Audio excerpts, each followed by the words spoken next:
So good evening everyone. I hope you remember we met a few days ago on the first day of your class. Today I'm here to start the science module for you, and I will be taking the portion of general science, specifically the biology part. That is what I'm going to be taking with you. You've had a few classes, so I am hoping that you have had an opportunity to go through the syllabus. And if not, then please do that exercise. Keep a copy of the syllabus with you at all times, because the syllabus is very extensive, particularly the mains part, and it is going to take you a lot of time before you can actually, have an idea about what portion is in what paper. And any exam or anything which you choose to take or choose to do, it becomes imperative that you know what is the syllabus. If you don't know what is the syllabus, then you're just beating about the bush. So keep, because there is this tendency with UPSC that everything seems important, right? So in order to understand what exactly is expected or how to minimize that everything being important, you should have an idea about the syllabus.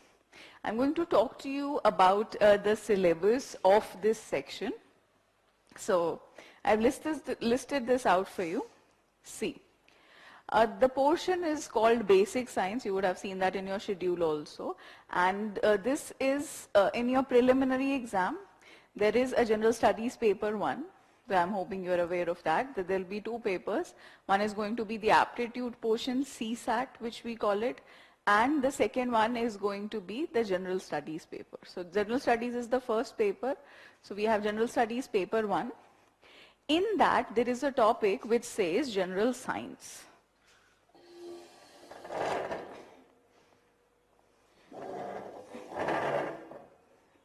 Excuse me.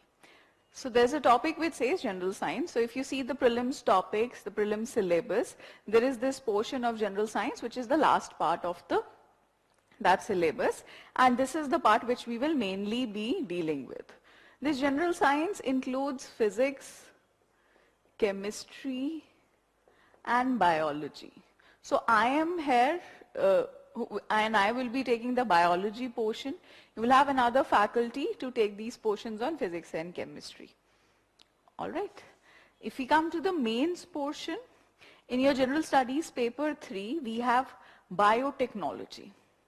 So if you go and take a look at this general studies paper 3 syllabus, so it talks about aspects of different technologies, and in that, in one heading only, it mentions everything. You have IT, you have nanotechnology, robotics, and you also have biotechnology. So we will be dealing with this portion only. The classes per se are more going to be oriented towards the prelims exam. Okay, so because they are more oriented towards the prelims exam, so we are going to be taking and discussing questions based on the prelims exam also. And as for the practice part is concerned, we are going to give you self-test questions only for prelims. Okay, you are going to have self-test questions only for prelims. When we come to this last portion of our module, which is the biotechnology portion, at that time we are going to give you a mains question also, but for now you only get to have the prelims questions. That also is an additional point if all the classes which you have been taking till now,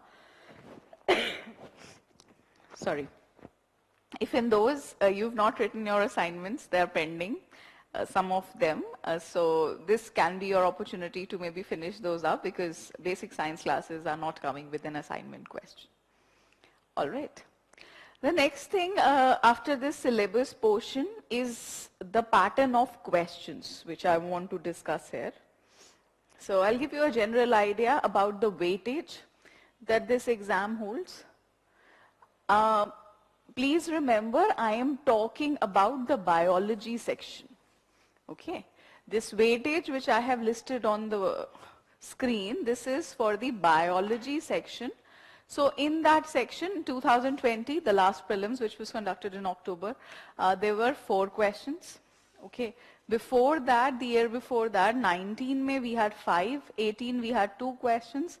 Then 17, 16 and 15 there was one question each, and in 2014 we had 5 questions.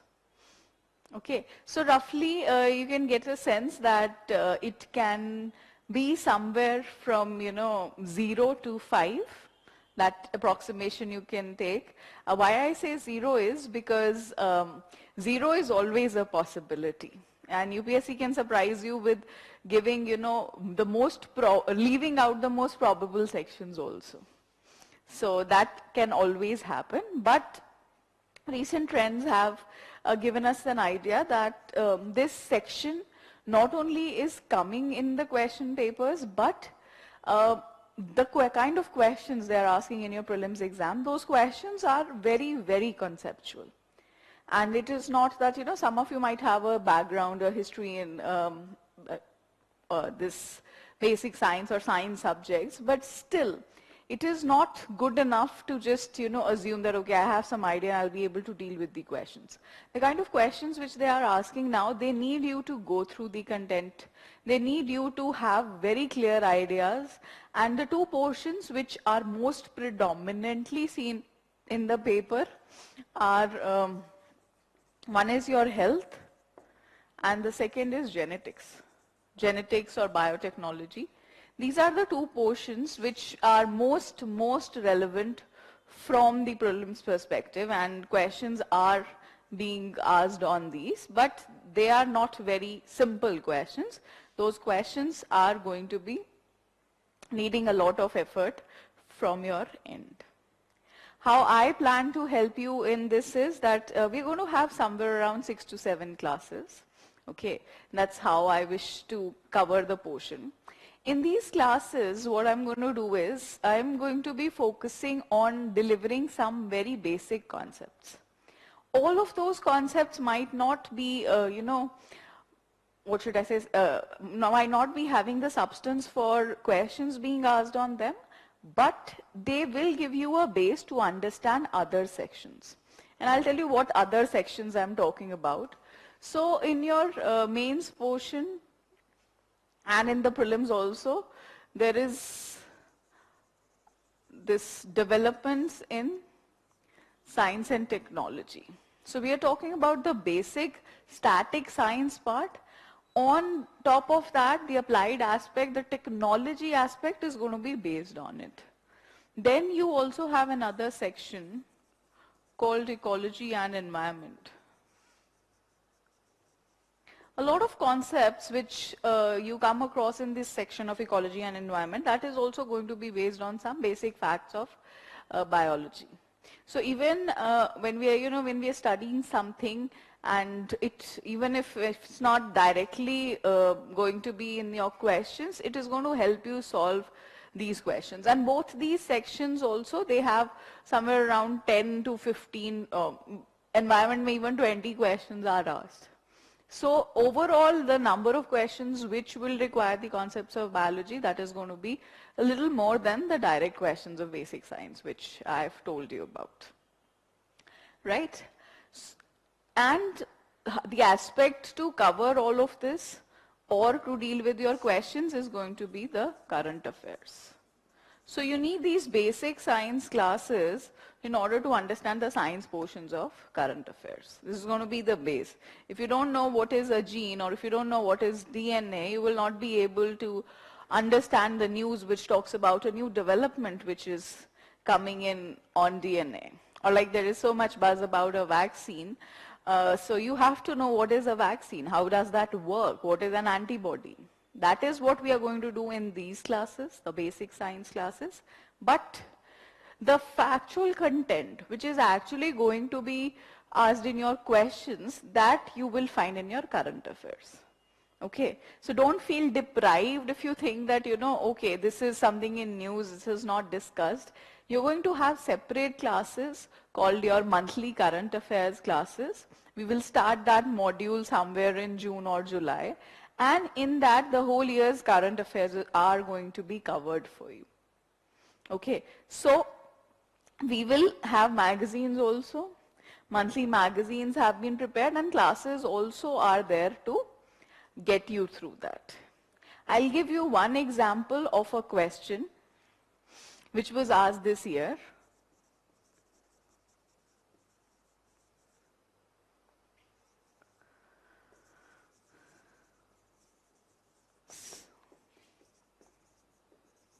So pneumococcal conjugate vaccine, that is the theme of the question.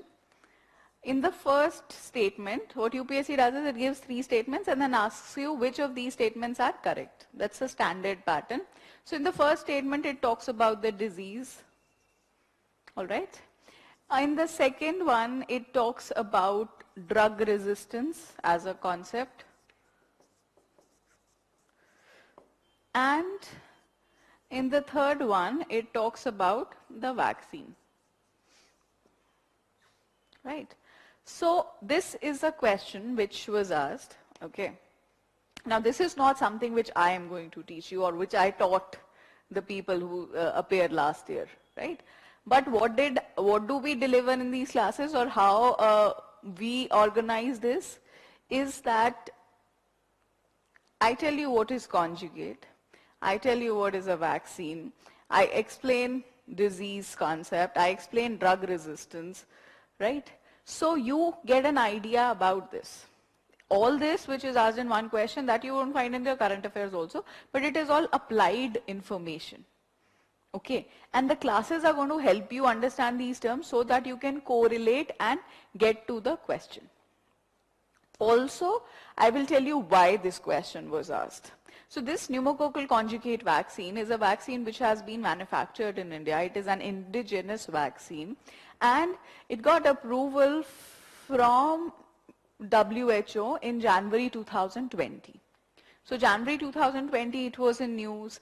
Finally it came out in June 2020 and hence it became a part of your current affairs.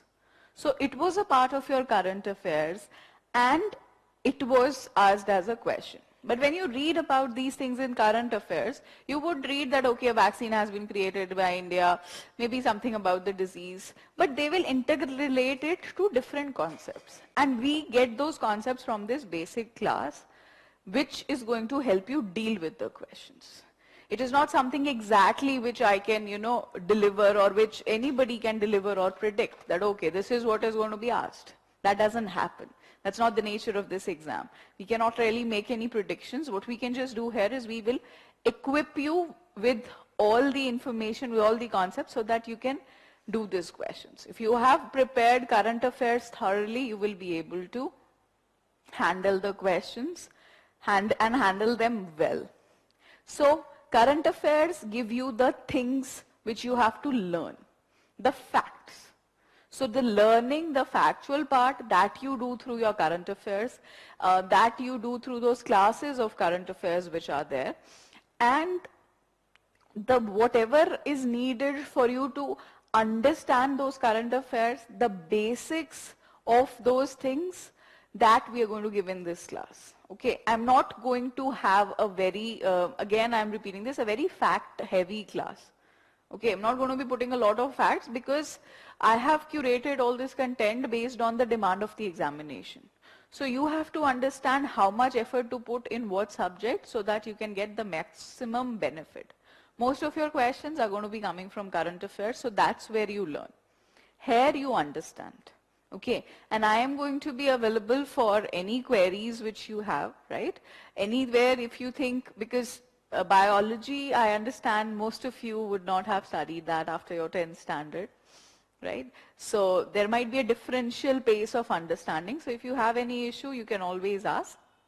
But at my end, I'm going to keep it as simple as possible for everybody to understand, everybody who's coming from different backgrounds to be able to handle it, because science is not very easily palatable for a lot of people. Okay, so for those of you who are already equipped, already know, maybe they have a degree in some subject of science, so they might find it ki arey ye to mujhe pata hai, right? You have that feeling ki, oh, I know all this. So maybe you guys can just take this as a revision. There's just a few classes, and this is going to be an advantage for somebody in some subject. Somebody might be an economics graduate, they might feel ki arey economics classes I can handle. So like this, that frame of reference is there for everybody. So take it as a revision, all right? And also do overcome this feeling कि बहुत कम पढ़ाया है. I have students who tell me कि this kind of doesn't seem sufficient. It doesn't seem exhaustive. So my idea is that you don't have to clear an exam for biology. Okay, that's not what you are here to do. What you are here to do is that you are supposed to clear an exam. Okay, and that exam is not PMT. Okay, you're not sitting to join the medical science profession. You're supposed to clear the UPSC Civil Services exam, and we are going to go into the depths of the subject only till the extent that is needed for the exam. So students sometimes start feeling ki, when I was in school, I remember class 8th. So brain was taught for 4 days, 4 lectures on brain, and it was a very important unit. And I got 23 out of 25 marks in that, right? And when I start teaching you or talking about brain, I'm going to take less than 5 minutes to do that because it's not that important from our perspective.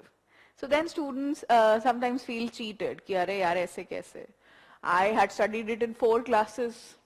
So you might have studied it in 4. Somebody who is an MBBS doctor might have studied it in 40 lectures. That is not what is relevant here. We are going to go into the orientation of this subject only from the relevance of the exam. And if you want to go overboard, like, you're just starting off with your preparation, and students have this tendency, I should know everything about everything. Mujhko sab janna hai, I'm going to get all the gyan on the planet, and then probably, I'll achieve nirvana and become Lord Buddha and maybe, rise above all UPSC aspirants, but that's not needed. And you are going to wear out if you develop that tendency.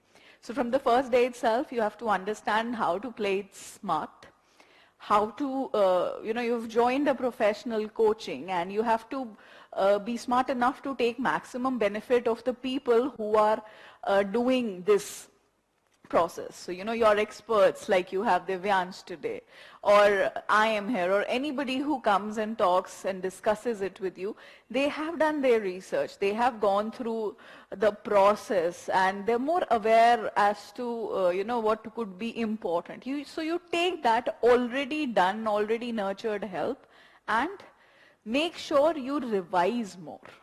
Okay, you smartly work enough through things and keep repeating them till you finally sit for the exam. All right. I'll tell you about the sources. That's going to be my last part of the introduction, and then we'll start. I have one question from Lakshya, and he's asking, Ma'am, aren't the questions asked from current affairs section, so do we need to have a good conceptual knowledge about the subject? Also, physics is a lot technical. Do we need to invest time for good? Okay. So see, physics, we're going to give you classes for physics, right? We have another faculty who's going to be coming and teaching you physics. So see, whenever you are confused about any subject, how much should I study or how much time should I do, I always tell everybody that keep minimum basic targets, and your basic minimum target is going to be your classes. Okay, if you have a class, at least study what is there being taught in the class. That should be good enough, right? The second thing which you have asked is current affairs section is the basis of your questions. Yes, Lakshya, I'll absolutely agree. That is what I'm trying to tell you also, that you have to learn everything from current affairs, because that's where the questions are going to be asked. But you will not be able to understand those current affairs if you do not have some basis, right? If you read about pneumococcal conjugate vaccine and you don't understand how a vaccine works, then this whole exercise is futile, because UPSC is not asking you when was this vaccine made, or which company made it, or which organization approved it. It is also asking you how the vaccine is working. It is also asking you how drug resistance is working. So concepts are important. And this is a very small module, 6 classes. Kitna padha lungi main? So I also have my limitation, right? So we have already shortlisted it, curated it, minimized it for you. So whatever we are doing here, you need to take that and do that for all classes. If you're ever cautious about how much effort to put put the minimum effort of covering what is there in the classes. Okay, that should get you through a lot of things, of course with the help of current affairs, right? As far as the sources are concerned, so we do not have a printed material for this basic science section. Why? Because it's really not needed. Because questions and whatever learning you have to do, you do that from current affairs, we'll give you the magazines. Additionally, from the perspective of concepts, you know, you are starting very early. So you're starting in January. For an exam you have to write in 2022. So you have a good amount of time to make sure that, you know, you are doing everything well, and you will have an opportunity to revise also. So for that conceptual aspect, I am going to suggest that you read NCERT books.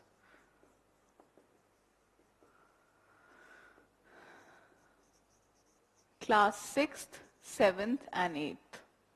Okay, the science books for class 6th, 7th and 8th, that you must read. And this is my personal recommendation for everybody. Even if you are a PhD in botany, I will suggest that you must read this, because sometimes some concepts are very basic, and this just helps you realign that whole idea. You will not find much which you will need to learn here.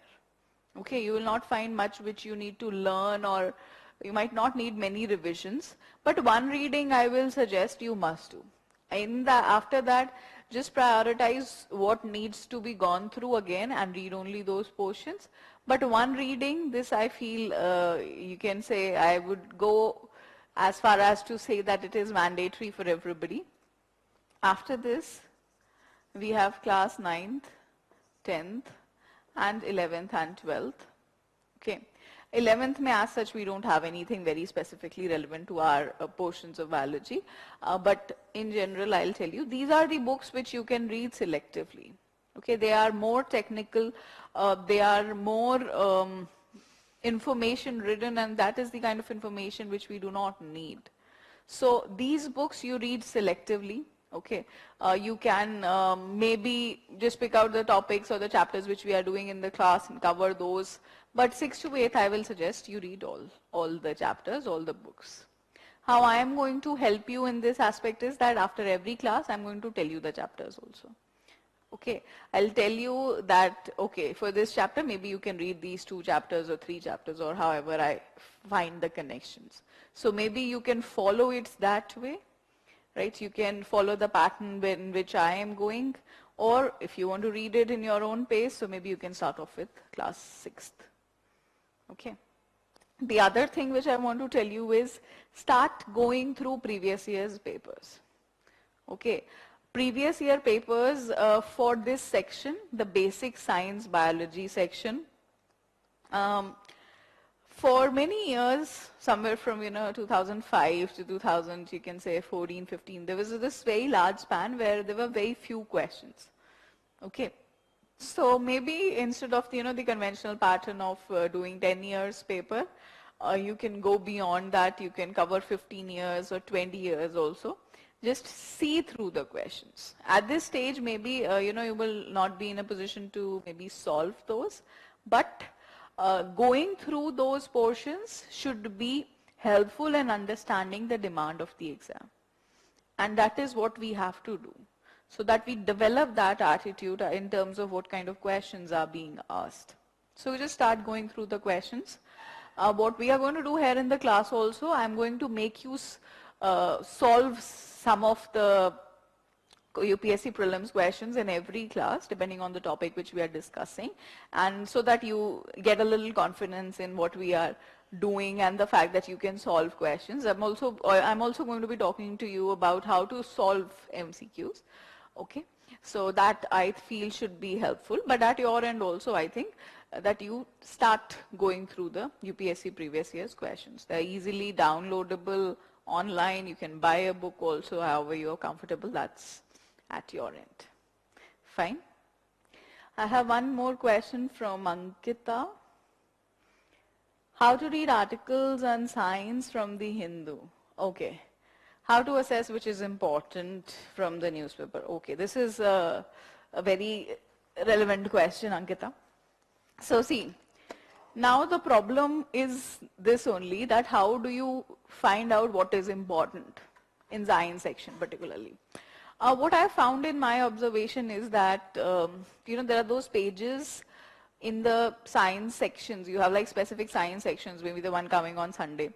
In that there is a lot of elaboration of content.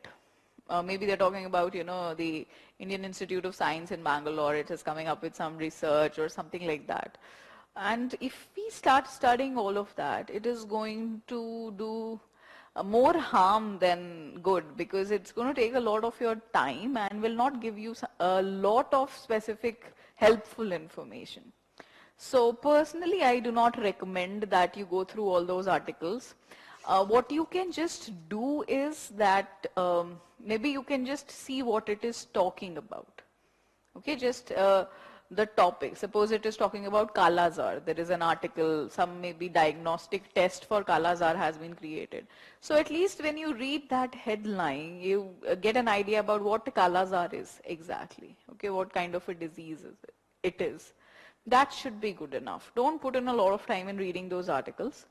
But having said that, when something comes in the editorial page, okay, so there is maybe some research which has taken place, and that is now a matter of national debate. So there is an opinion article on it, there is an editorial which has been written on it. So then you know that then it is important.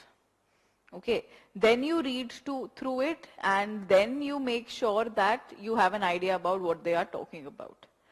But the specific pages of science, they're going to take a lot of your time. If something is coming in your editorial section, you know that this is now important, this is relevant, this is of national importance. That's where you put your effort in that. Okay, even if you are not comfortable in this, even if you feel that you are not able to assess that if it is important or not, then also you have to go with this surety that yes, it's going to be covered in the current affairs. There's an expert team who is doing that work of selecting articles, putting them together, finding out their background and printing them for you. Okay, so take the help of that. Don't feel deprived in any sense, even if you're missing that out from the newspaper because you're not able to understand if it was important or not. It's going to come up, it's in front of you in the current affairs magazine. So you will not miss out. Okay, that is the thing. And as far as any other magazines, there's a magazine called Science Reporter which some people read. I personally do not recommend that also because again I feel the cost benefit analysis is not in the favor of students. So it will not be very helpful. But what you can still do is, if you ever come across a particular topic which is directly linked to your syllabus, then that is the time you can like this year we had a question on nanotechnology. You will be dealing with that in your science and technology classes. So maybe if you find a magazine with an article or a special issue on nanotechnology, so that's when you buy it and read it. Otherwise, as an habit, you can maybe avoid that. Fine. So let's start with our portion. I'm going to be taking biology, then we will have another faculty taking classes for physics and chemistry. Then we have a third module in which we are going to talk about the technology aspect. So that's a science and technology portion which is also going to be a larger part of your mains exam. And then the last thing is your current affairs classes. So all these you are going to together study and prepare for your science section. Okay. So other than the science, the current affairs portion, we have where roughly around 20 classes. Okay, 20 to 25 classes. That's a rough idea I'm giving you, in which we are going to be completing, and 3 faculties are going to be dealing with, starting today with biology. Okay. So let's start.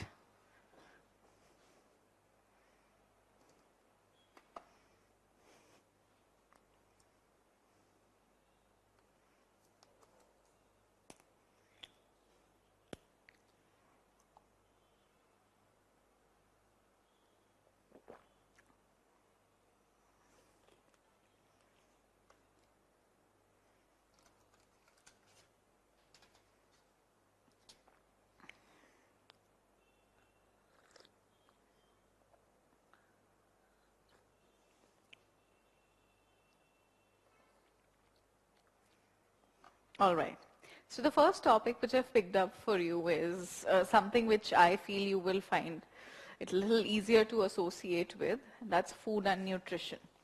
Okay. So we all know about food. Hopefully we all like food. So we're going to talk about the different components of food here.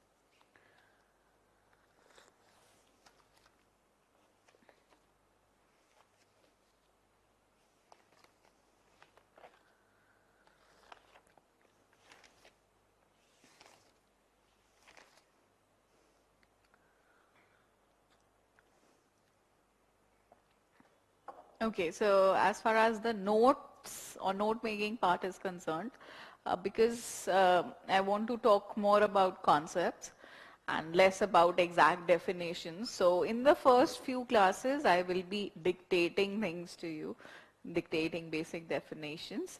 But after that, after I feel that you're a little comfortable, we will go for more of flow chart pattern kind of a presentation.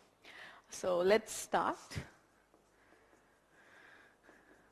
So there are two words, nutrition and nutrients.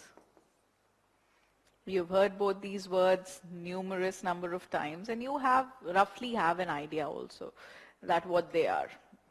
So anything which you are eating as a part of your diet, okay, anything which is coming to you through your food and is going to help in the normal growth and reproduction process of your body, that becomes a nutrient. And the process of taking these nutrients, that becomes nutrition. Okay. So let's write both these terms down first. Please write down. Nutrient. Nutrients are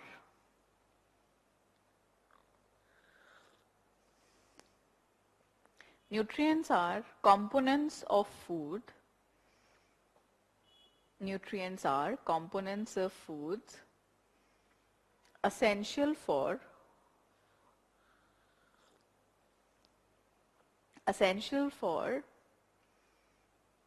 life,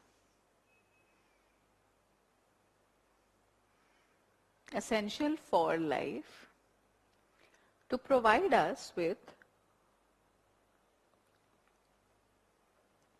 provide us with energy and act as building blocks for repair and growth. Act as building blocks for repair and growth. Then write down nutrition. Nutrition. The interaction of nutrients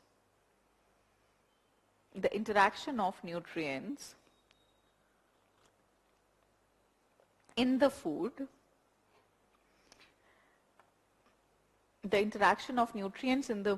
for maintenance, growth,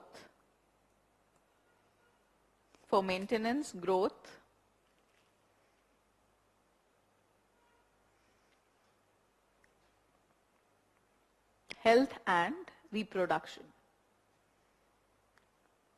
For maintenance, growth, health and reproduction.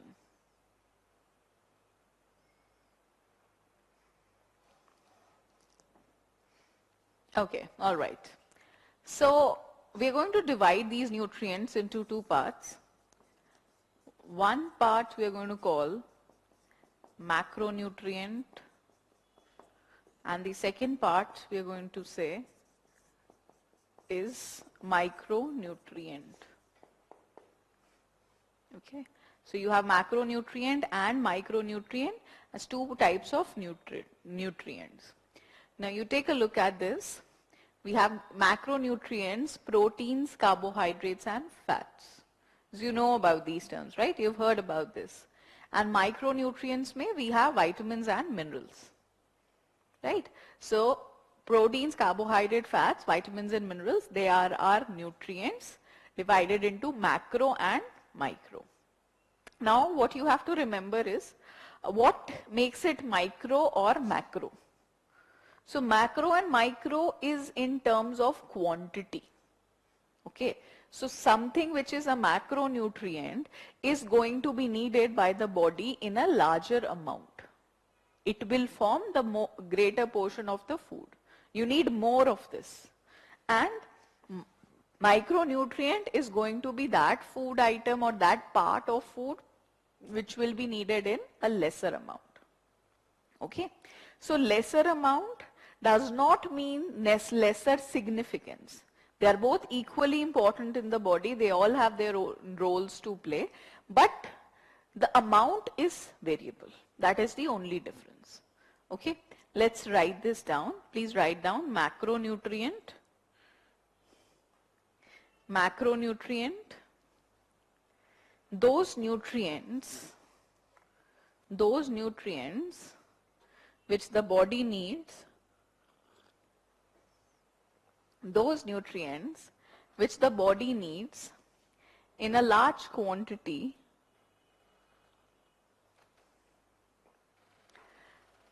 those nutrients which the body needs in a large quantity and form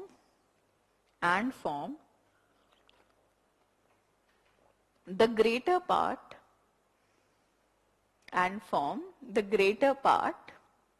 of our diet.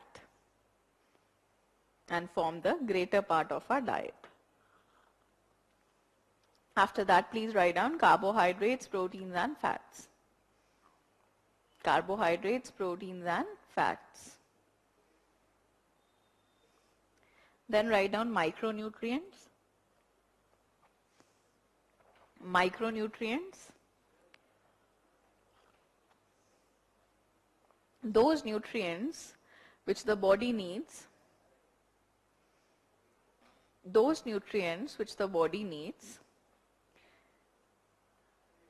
in a smaller amount,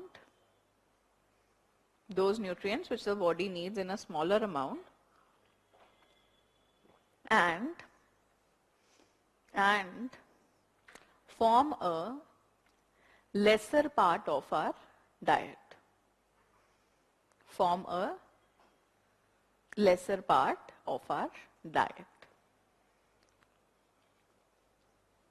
After this, please write down vitamins and minerals.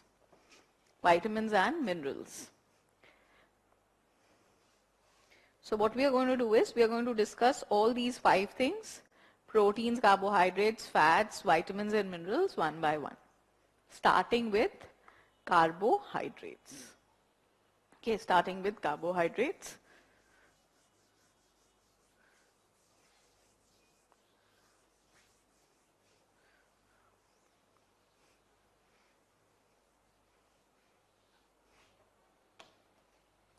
Okay, so carbohydrates may, if you can see this picture, so you can see there are some fruits. You have papaya, you have strawberry, then you have kiwi, then you have some vegetables here, some grains are there, you have pasta.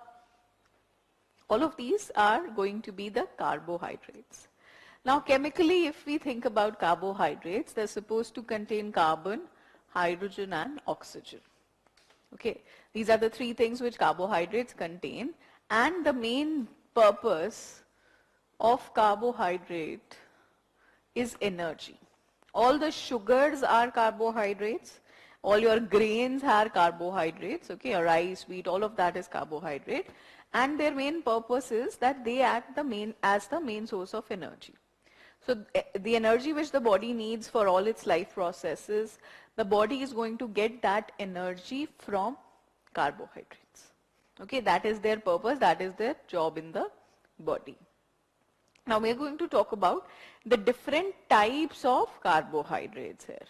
Okay, first please just write down in one line about carbohydrates. Carbohydrates are naturally occurring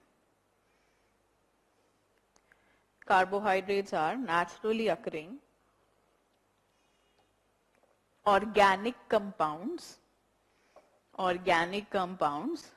Now this is the word which we are going to use. I will not get into the chemistry aspect of this, but you can just mainly remember when I say organic, I am indicating to the fact that this has carbon. Okay, this has carbon. So organic compounds found in our food,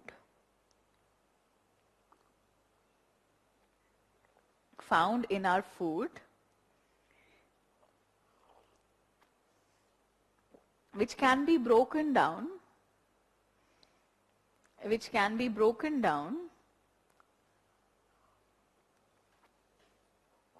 to release energy.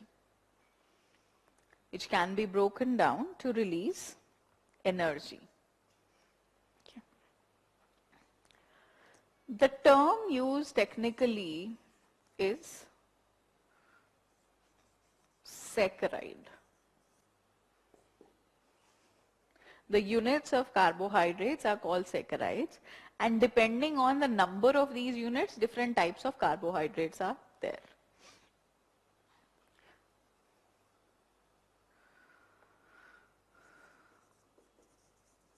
Types of carbohydrates.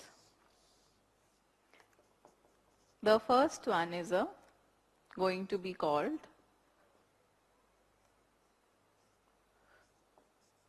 monosaccharide. So usually how these carbohydrates are formed, they are in the form of cyclic structures. Maybe you remember something like this from school. Okay, so cyclic compounds are there. This kind of a pattern, this is a structure. We don't have to go into the formulae or the chemistry of this. This is just for your very basic rough understanding. So one unit can be present, or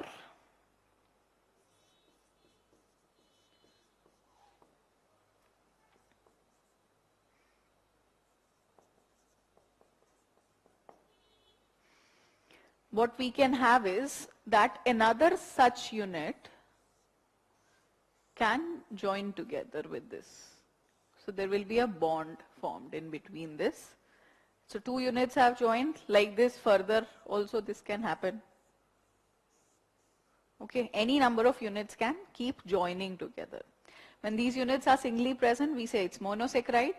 When the number of units is 2 to 10 units. Okay, like this in that chain, if 2 to 10 units are there, we call it an oligosaccharide. Mono, 1 unit, more than 1 till 10, we say it is oligosaccharide. There is also a possibility of going beyond 10. Okay, there can be any number of these joining. So when that happens, we say it is a polysaccharide. More than 10 units.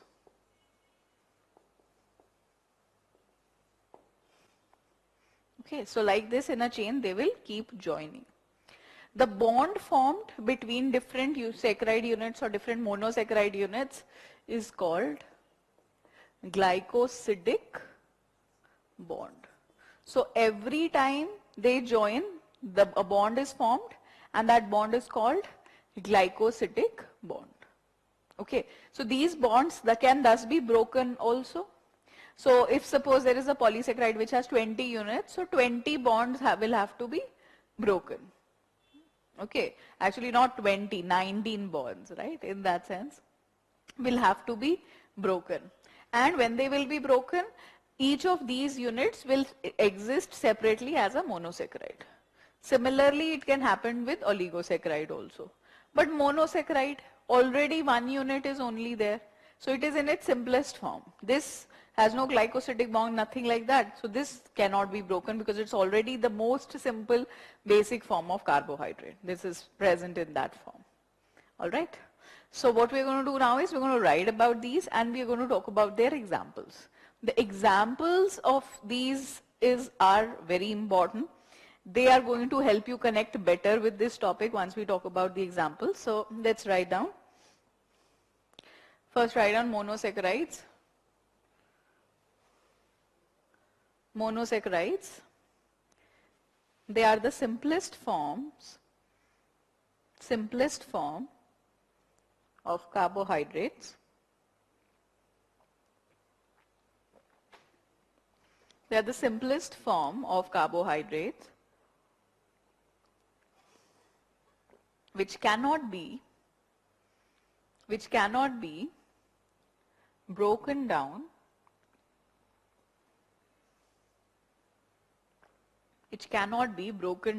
further.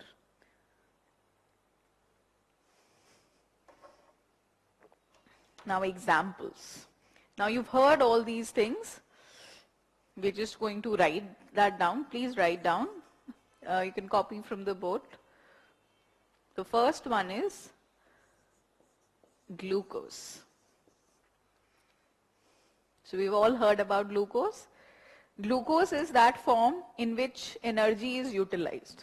In all living forms, be it plants, be it animals, everybody uses glucose as their source of energy. So whatever source the food might come into, the body is going to change it into glucose and then use it for energy. So glucose, with that glucose, you please write down, it is the main energy source. It is the main energy source. So you might have all had that glucon D, right? Glucon D powder is there, and then usually in the times of some games or athletic event, or when somebody is very exhausted, you just give them that glucon D. Right? What is that glucon D? That is glucose. It's nothing but glucose, and it is supposed to give you instant energy. Right? Second example, please write down. Fructose. Second example is fructose. Fructose, you can write down, is the fruit sugar. Fructose is the fruit sugar. It's not limited to being present in fruits, but fruits, the sugar which fruits have, that is fructose. But it is found in other products also, like honey also has fructose. Okay? But you can just write down here fruit sugar.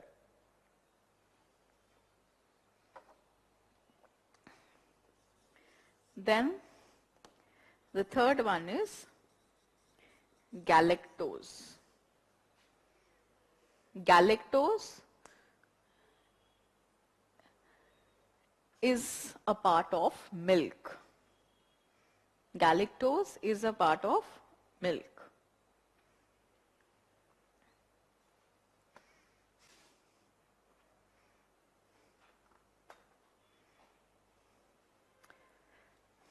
Now I write down oligosaccharide.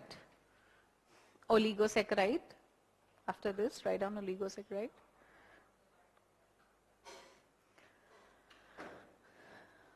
Two to ten monosaccharide units. 2 to 10 monosaccharide units can join together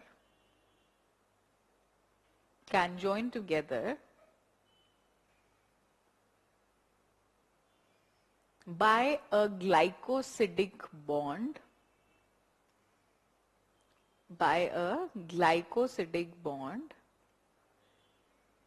to form an oligosaccharide. to form an oligosaccharide. And now we're going to do examples.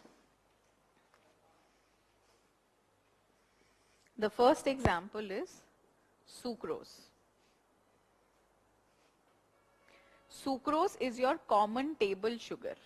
Okay, the sugar which we use, that sugar is sucrose, and it is made up of one glucose molecule plus one fructose. So one glucose plus one fructose gives us sucrose, and sucrose is the sugar, the normal table sugar. So you write this down, sucrose is the normal table sugar, and then write down that it has glucose and fructose. Okay. After this, the next example is lactose. So you all might have heard about lactose also. Lactose is the milk sugar. Lactose is the milk sugar, and what is it made up of? It is made up of one glucose plus one galactose. One glucose plus one galactose makes one lactose. Okay. Lactose is an oligosaccharide made up of glucose and galactose. Milk sugar. Okay. Milk sugar. The third one is maltose. Okay. Maltose. So there is this malt syrup which is there. And this malt syrup is, or maltose, is made up of one and another one, two molecules of glucose. So glucose plus glucose gives us maltose. Now what exactly is this malt syrup? All your grain-based syrups, like you can have corn syrup, you can have barley syrup, all of these are maltose. Or if you've tried pancakes, with that you get a sticky maple syrup. That is also maltose. In case you are wondering what that is, so I give shopping advice also in every class. So I can tell you what you can do is you can look out for maple syrup, buy that online, or go to a place which sells pancakes and then experience what exactly maltose is. Okay. Maltose is an oligosaccharide found in your malt syrups, which are cereal-based syrups. Okay. So three examples of oligosaccharides: sucrose, lactose, maltose. Now write down polysaccharides. See, monosaccharides and oligosaccharides, they are your simple sugars because the number of units here are less. So they are also called simple sugars. But in polysaccharides, because the number of units increase, complex sugars or complex carbohydrates is the word which is used here.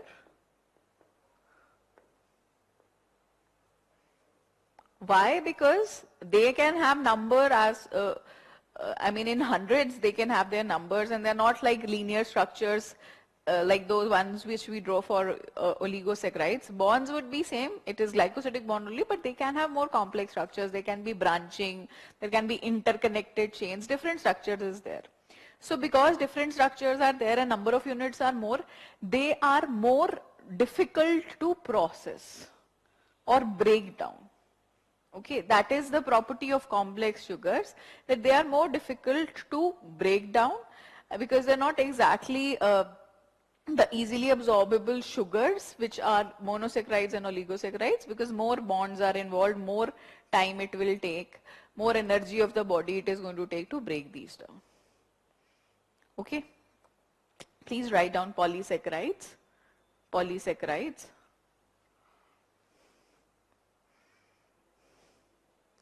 When more than 10 monosaccharide units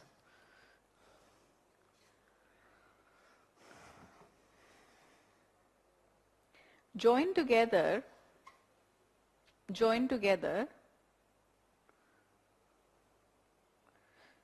by glycosidic bonds,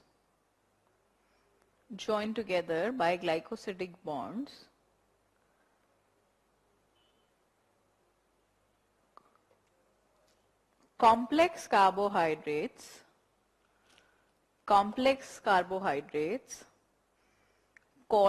polysaccharides, are formed. Complex carbohydrates called polysaccharides are formed. All right. Now again, the examples. So there are 3 examples here. One is glycogen, second is starch, and the third one is cellulose. Okay.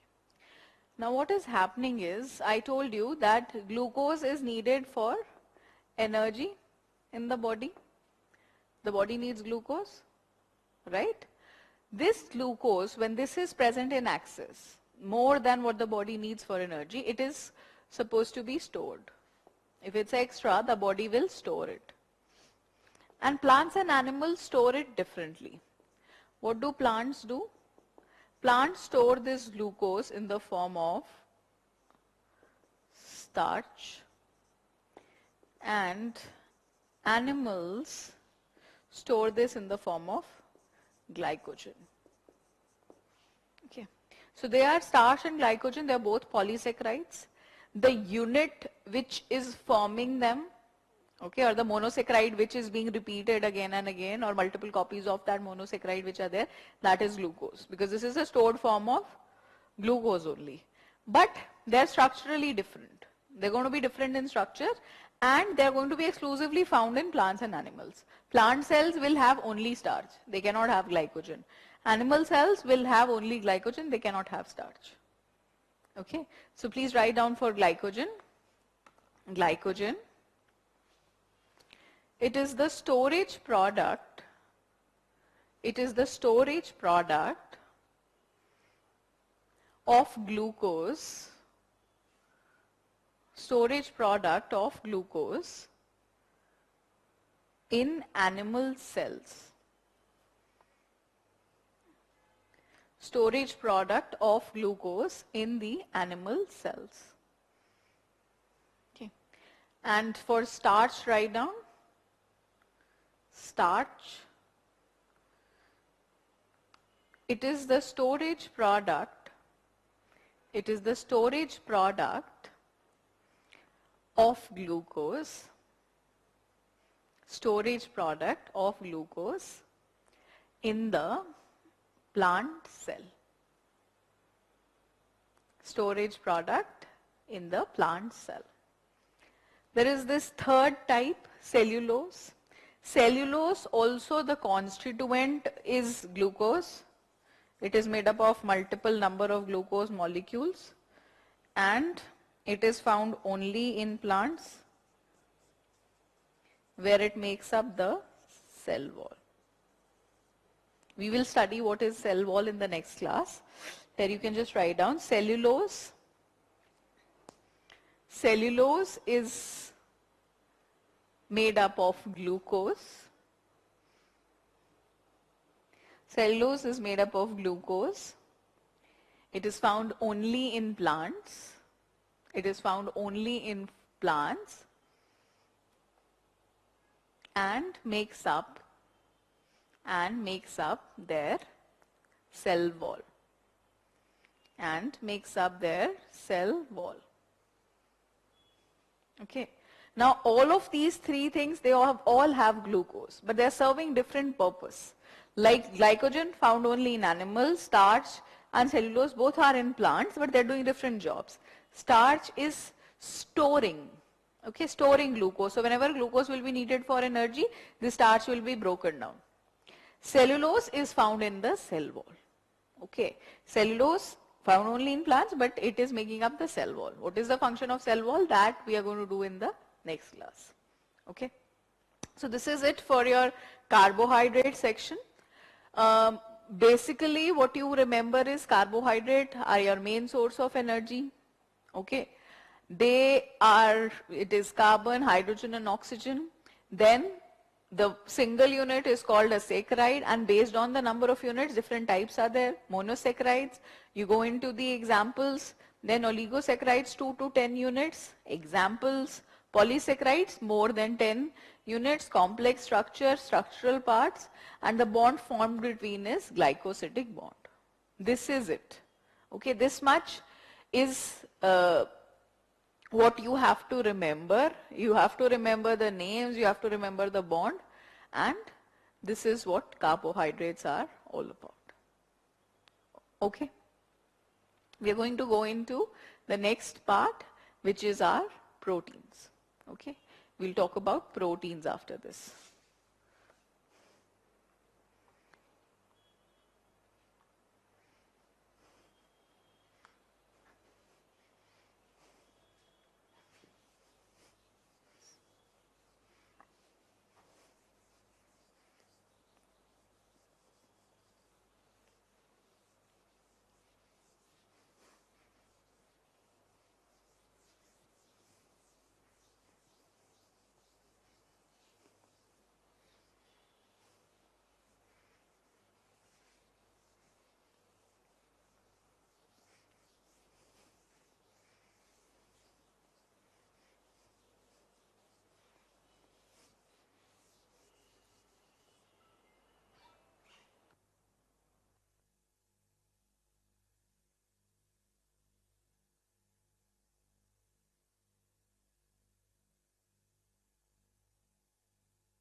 Okay.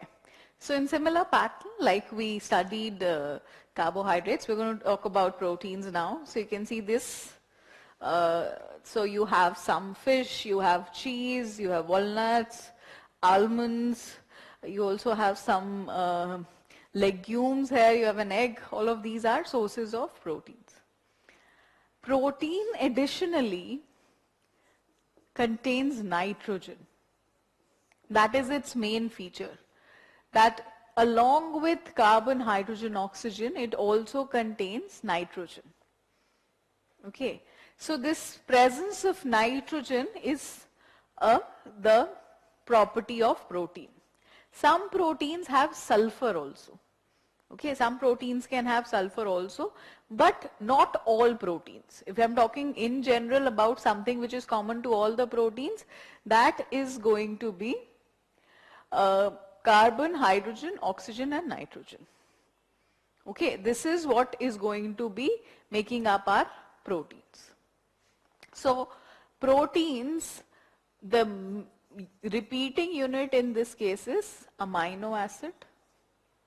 Okay, it is a long chain compound, and one or more amino acids will make up different proteins. So different proteins can have multiple units of these amino acids. So amino acid is the constituent unit. The bond formed here is amide bond, or it is also called as a peptide linkage. Okay. So different amino acids would join together, and this is going to be called an amide bond or a peptide linkage. Because the bond formed is a peptide bond, proteins are also called peptides or polypeptides. So poly just means multiple units. Multiple units of that one thing means poly. So polypeptides also means proteins, multiple units of amino acid joined by amide bond or peptide linkage. Bond or linkage can be used as terms interchangeably, like you can, instead of glycosidic bond, we could have also said glycosidic linkages. Fine, more, it means the same thing, right? Let's write this down. Then we will talk about the types of proteins.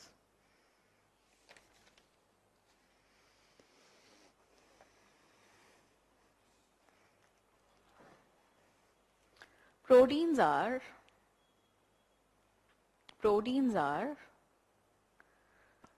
nitrogenous.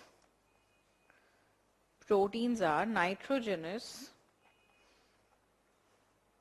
organic compounds. Proteins are nitrogenous organic compounds which have large chain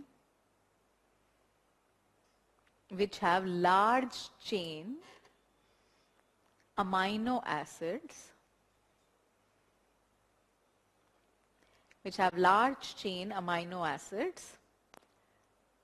joined together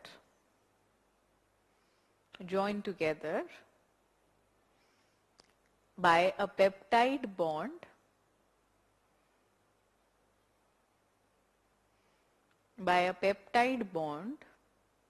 or an amide linkage, or the other way around also. If you want to write, you can write down peptide bond or amide linkage, or amide bond peptide linkage. I'm just giving you an idea that both these terms could be used. All right.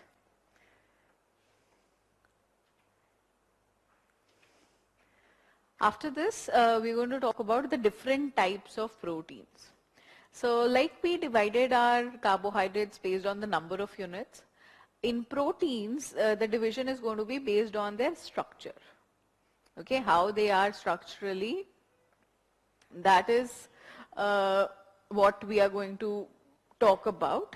And depending on that, you will see that proteins have very varied functions. So these are the two types of proteins. You can see the difference in the shapes. One is a circular spherical type of shape and the other one is chain-like. So hence are there names also: globular protein, like a globe, like a globule, spherical, okay, and the chains, fibrous proteins, or in terms of fibers. Okay, so these are amino acid chains only. Okay, amino acids joins together by peptide bonds. But here it is arranged in a linear pattern, parallel pattern, and in this it is arranged in the form of a globule or a globe or a sphere. That is the difference. Okay. So let's see how functionally they will work.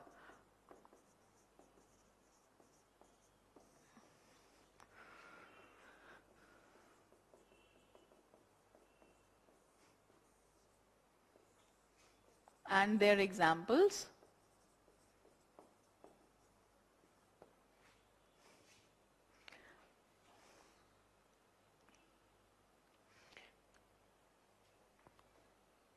So write down first what is a fibrous protein. And then after this topic, I'll be taking the question. I have one question on my screen. Write down fibrous protein. The amino acids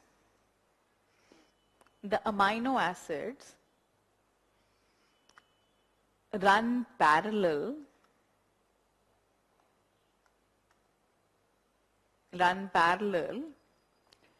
giving the protein a linear structure.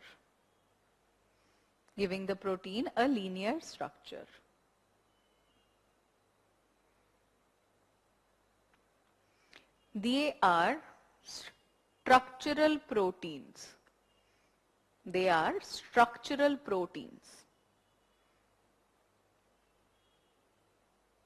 Now what do I mean when I say structural proteins? When I say structural proteins, that means they are making up the different structures of your body, like your hair, your muscle, your skin, your nails. All of that is made up of these fibrous proteins. Okay, I'll give you the example so that you can understand. The first example is collagen. You might have heard about these terms. So collagen is found in your skin. Okay, collagen is found in your skin. Then we have alpha keratin.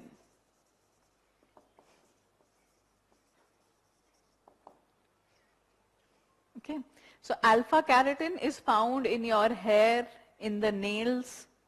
Please keep noting this down. Alpha keratin in your hair, in your nails. Okay, and if we talk about other animals other than human beings, then also this protein would be found. Okay, like in the claws of the bird, in the horns of animals, all of that is alpha keratin only. Okay, and when you go to your hairdresser and he's going to tell you that you must get a keratin treatment done. I don't know, you might have exceptionally wonderful hair, but in my case that happens. So every time I get a haircut, I'm given this awesome suggestion to spend 10,000 rupees on a keratin treatment. So what is this keratin treatment? It is actually just the application of this protein. Okay, this protein which is making up your hair, so we can have chemical application of that from outside, which your hairdresser is suggestive of. Okay, so that is alpha keratin. And the next example you can write down is myosin. Okay, next example is myosin. Myosin makes up the muscles. Your muscles are made up of a fibrous protein called myosin. All right. Now, anywhere you can think of fibers in nature, it is going to be the fibrous protein only. Like think about the fabric like wool or silk. So they are also fibrous proteins only. Okay. Then let's talk about globular proteins. Now globular proteins are doing different functions. Okay, they are doing different functions and we will see that through examples. Write down globular proteins.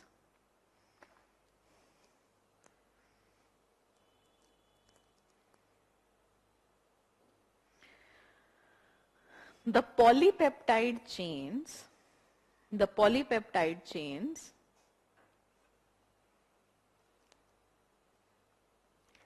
coiled around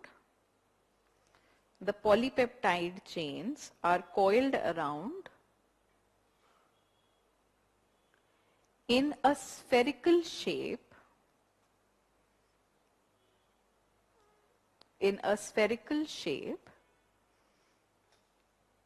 giving us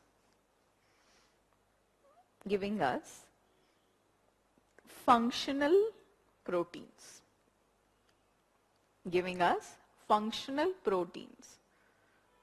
When I say functional proteins, that means they're doing different functions. And let me put across the examples for you.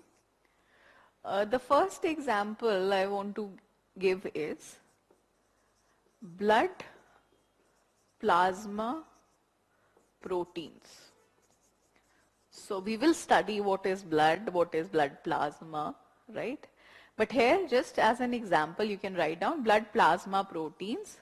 Example, albumin. Maybe you've heard about albumin.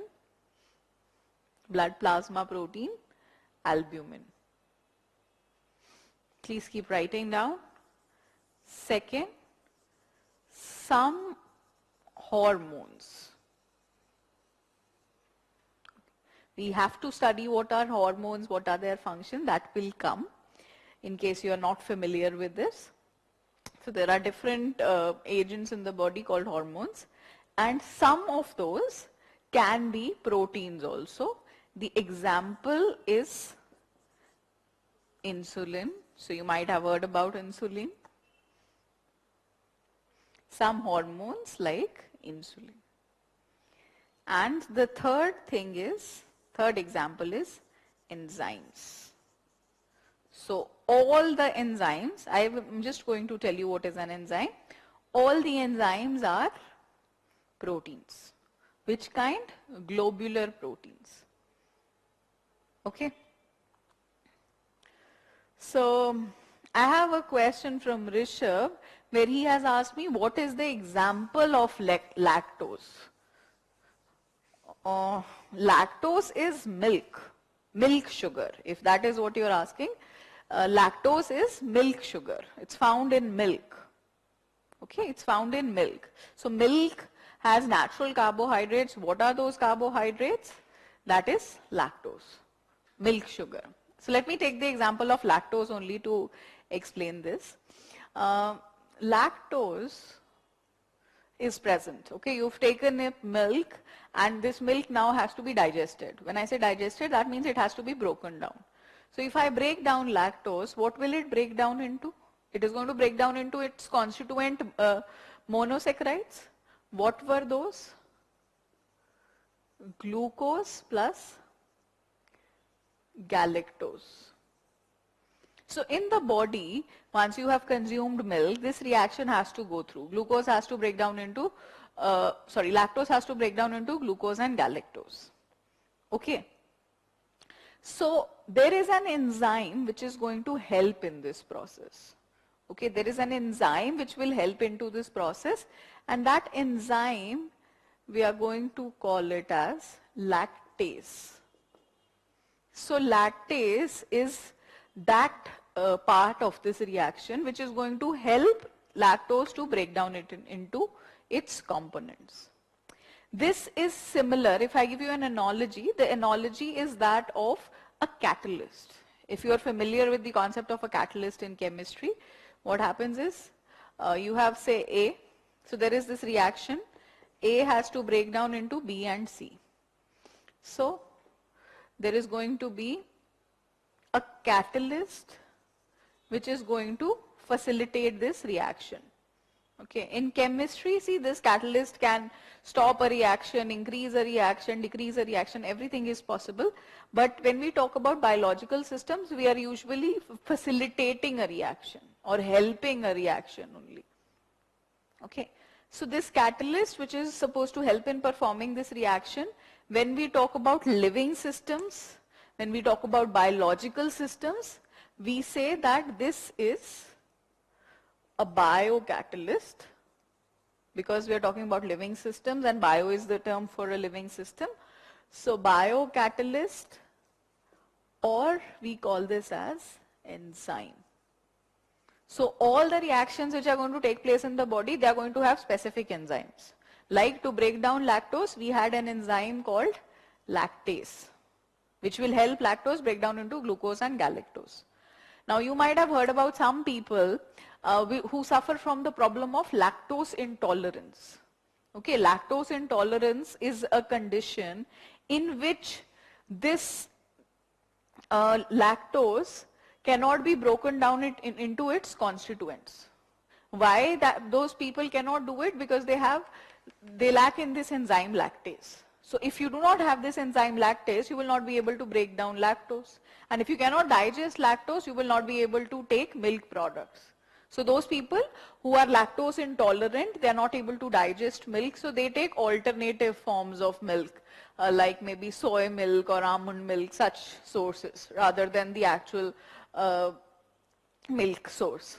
So what is lactose intolerance? That would be a deficiency of this lactase enzyme. What is an enzyme? Biocatalyst. Maybe you can just write down in one line. Enzymes are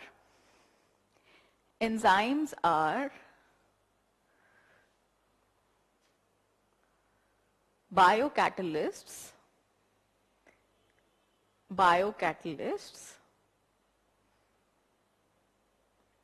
which facilitate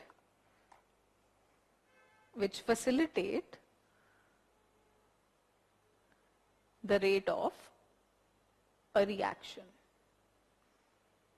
Or you can simply write which increase a rate of a reaction in the body, which increase the rate of a reaction in a body. Okay. And all the enzymes which are there, they all would be Proteins. What proteins? Globular proteins. Fine. Shivam has asked me what is the difference between galactose and lactose. See Shivam, galactose is a part of lactose. When you're asking me are both of these sugars? Yes. Sugar is a general term. We can use the term sugar for all carbohydrates. Okay, definitely for the simple ones, for your monosaccharides, disaccharides, we can use the word sugar. So yes, they are sugars, but sugar is a generic term. For the use of better term, we'll say they are both carbohydrates. But galactose is a monosaccharide, lactose is an oligosaccharide. Okay, it has two units, you can also say disaccharide. So galactose is a part of lactose. Lactose is made up of two things, glucose and galactose. Okay, these two things will combine and give you this new thing which is lactose. So galactose is a part of lactose. Okay, lactose, oligosaccharide, galactose, monosaccharide. Fine. Okay, so this is it for our protein portion, right? Protein mein mainly you remember they are nitrogenous compounds, okay, and their unit is amino acid. They have peptide bonds. You can also use the word amides for them, amide linkage, and then the two types which are differing structurally and functionally. Fibrous, they make up the different parts of your body. Globular, they do different functions in the body. Okay, so if you generally I ask you what is the role of proteins or what role do proteins play in our body, so that is going to be varied, right? Because different proteins are doing very different function and they are involved in almost all the reactions in the body in the form of enzymes, so that is what increases their utility or significance as a nutrient. Okay, I'm trying to go as pretty slow, this being my first class, and I hope you are able to follow. At this point, I'm going to take a break, okay, and we'll start with the fats or lipids portion after the break, okay.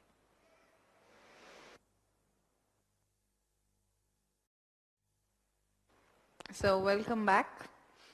I have one question from Jaydeep Shukla, and he says that all enzymes increase the rate of reaction or some of them can reduce. No. For enzymes, we always look at them as they are increasing the rate of a reaction. So basically, if you're familiar with this concept of activation energy in chemistry, so this activation energy is lowered. These biological catalysts, they lower the activation energy, hence increase the rates of reaction. Okay, that is their function. We're going to talk about the next nutrient, which is fats. Fats, like carbohydrates, can also be energy sources, but along with energy sources, they have other many variable functions also. And fats are important from the nutrient point of view because they have a varied chemistry. Some fats are good for us, some are bad for us. So we're going to understand all of that. In terms of composition, you can see here, so we have an avocado, we have fish, we again have some nuts and oils. All of these are your lipids. So see, lipid is the generic term, the main base term. Under this there are different things. So we have fats, we have waxes, we have some steroids in the body, we have some hormones, vitamins, a lot of things combined manner come under lipids.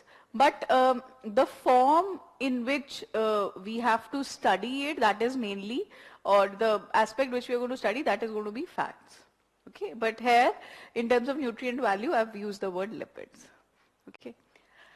They're made up of carbon, hydrogen, oxygen, just like your carbohydrates, but they have a unique property, which is that they are insoluble in water. And this is something you would normally also know, and this is how we differentiate also, that oil and water do not mix, right? So this insolubility, this is their identifying or characteristic feature, that fats will not dissolve in water. Okay? Now, talking about what else will fats be doing. One, they are definitely uh, going to be energy sources. Okay, they are not the main energy source like glucose, like carbohydrates, but they are the concentrated stored form which can be utilized for energy also when needed. After that, they are supposed to provide you with insulation.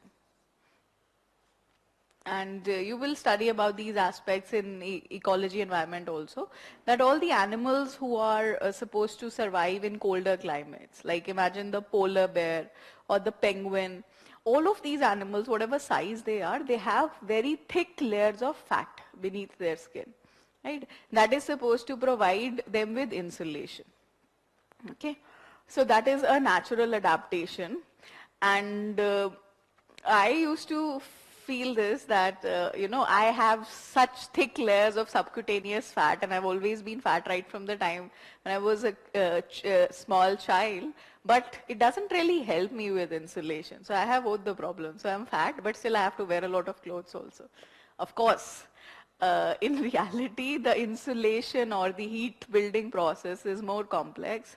It is dependent on many other factors also, but yes, it is one function of fat, so it is insulation. Then the next function can be in your cell membrane. All the cells contain these lipids. We're going to study what is a cell membrane, how does it work, but here you can just have an idea. You can maybe note these points also, functions of fats. We're going to do fats in a little bit more detail than the first two. After that, we have fat-soluble vitamins. We have to study that, we'll do that today. Then we also have some hormones. Again, see, some hormones is an important term because not all hormones are in this category. Some hormones, for example, your estrogen. Okay, estrogen, the female sex hormone, that is a lipid or a fat. All sex hormones, in fact, are of this variety only. So you can also write testosterone here.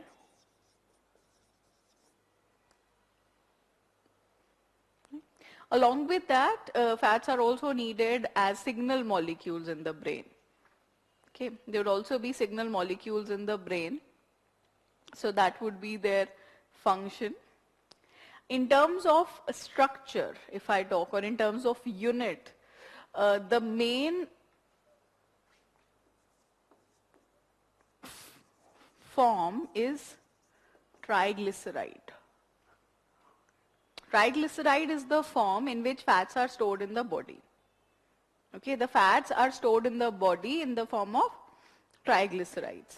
Now, what are these triglycerides made up of, or what are their constituents? So, triglyceride is made up of 3 fatty acids. So, fatty acid becomes the basic unit and 1 molecule of glycerol.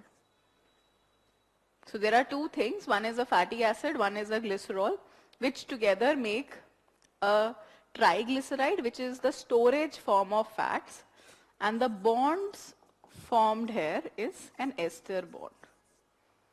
Please note this thing, that unlike carbohydrates and proteins, the number of units here are fixed. You cannot have like 4 fatty acids or 5 glycerols. No, that's not possible. This is going to be fixed. It's always going to be 3 fatty acids and 1 glycerol, which are going to join together to give us a triglyceride. Okay? So triglyceride is the form in which fat is stored in the body. It is made up of fatty acid, which is the main unit, along with glycerol, existing through an ester bond. Okay, let's write this down. Then we'll talk about the different types of fats.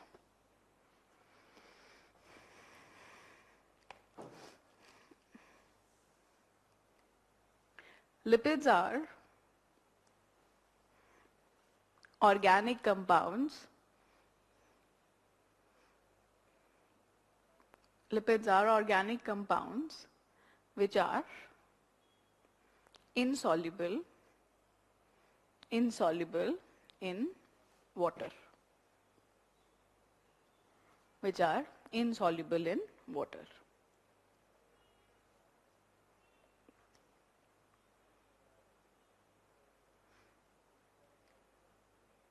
The major form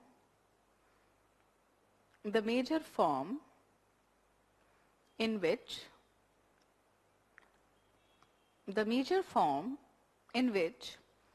fats are stored in the body,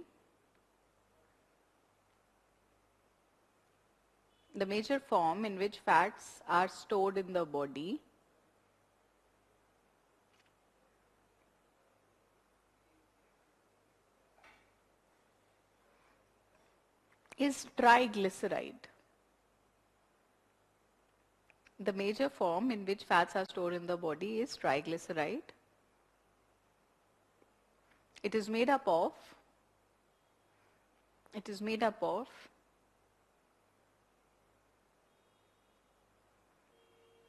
three units of fatty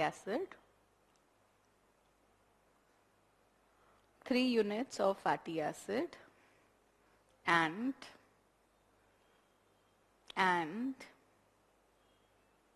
one glycerol,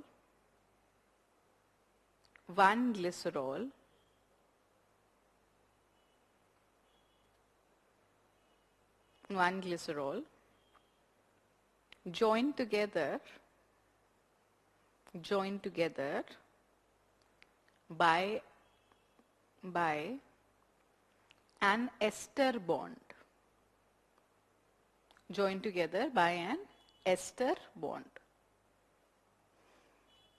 All right. Now we'll talk about the different types of fats. So you might have heard good fats and bad fats. See, these are the categories. We have unsaturated good fats. Okay, then you have saturated fats, and then you have the trans fats, which are, you can see, cupcakes, donuts, chips, all those nice processed food items, they become your trans fats. So we're going to study about all these categories, why they are good, why they are bad.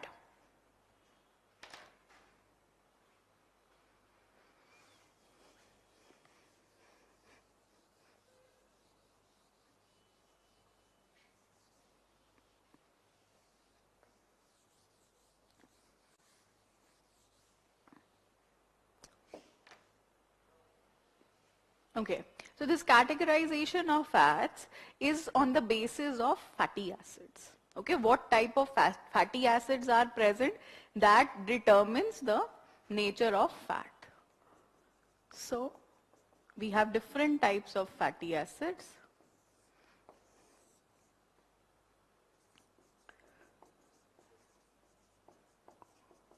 The first one is saturated fatty acids. Okay, saturated fatty acids. Now this has something to do with the kind of bonds in these fatty acids. So between carbon and carbon, there can be a single bond or a double bond.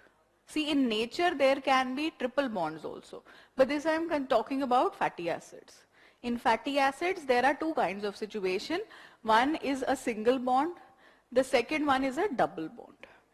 If all the bonds between carbon atoms are single bonds, that means no double bond is present, we say it is saturated. Okay, so saturated fatty acid has no double bond.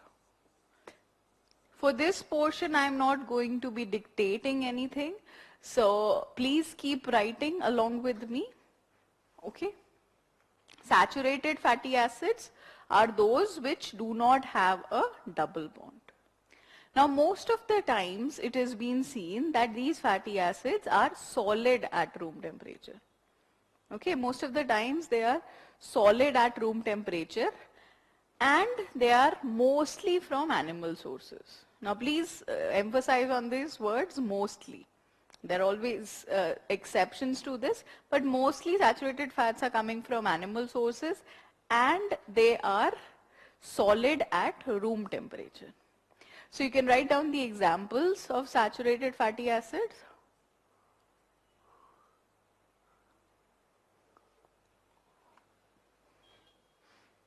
Examples would be cheese, ghee, cream. You see, all of these are from animals. Ghee, cream, cheese.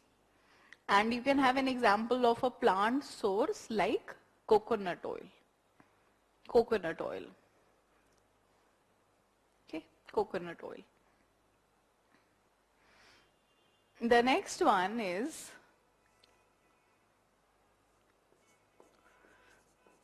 unsaturated fatty acids.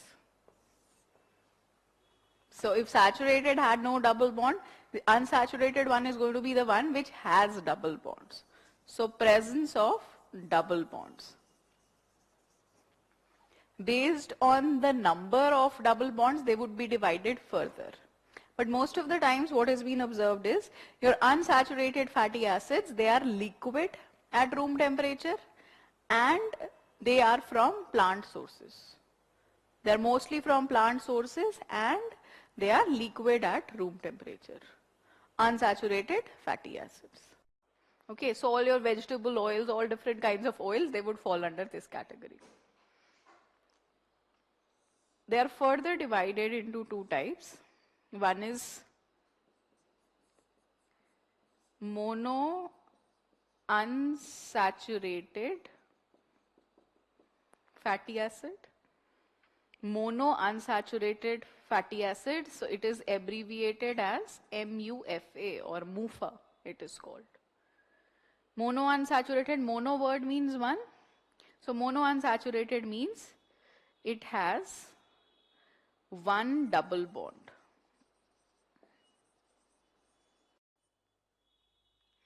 Monounsaturated fatty acid, presence of one double bond. Okay.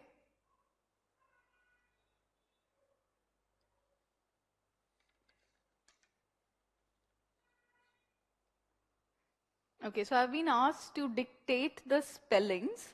I think I'm writing all the spellings here. So I will try and write more spellings. I feel it's a little better than dictation. You can see them on the board or in the slide. The spellings are going to be present here. All right. So you can just see it on the board when you are writing. Okay. I have a few more queries. I'll just take them in a while. Okay, please write down the examples. Examples of monounsaturated. So we have your olive oil. We have sesame oil. Sesame oil is til ka tel. Til you might be aware. And then we have this fancy exotic fruit, avocado. In case you've no idea what avocado is, so avocado is an exotic fruit. It is more commonly used in a lot of Mediterranean recipes. So hummus is something which is made out of avocado. It is also used in salads. And you can eat it also, but doesn't have a lot of flavor. It's like flavorless guava. It's something like that. But again, you can put that on your shopping list to try some monounsaturated fatty acids. All right.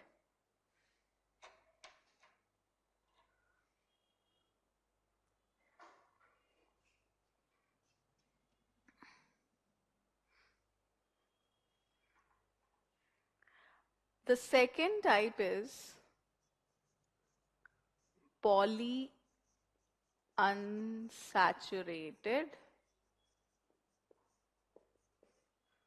fatty acid. So this one will be called PUFA. So you can check for these labels on different food products. If they have PUFA, if they have MUFA, right? So polyunsaturated fatty acid. So mono had one bond, this has more than one bond. One double bond. More than one double bond is polyunsaturated fatty acid.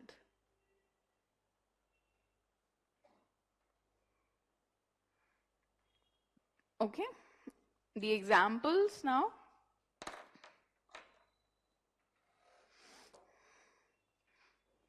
So we have walnuts, your akroot, right?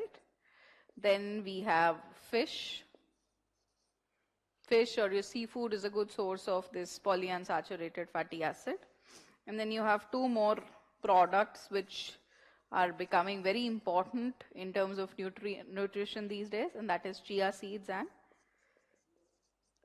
flax seeds. Again, high in nutrient value, but not very good to taste. But you can try these chia seeds and flax seeds.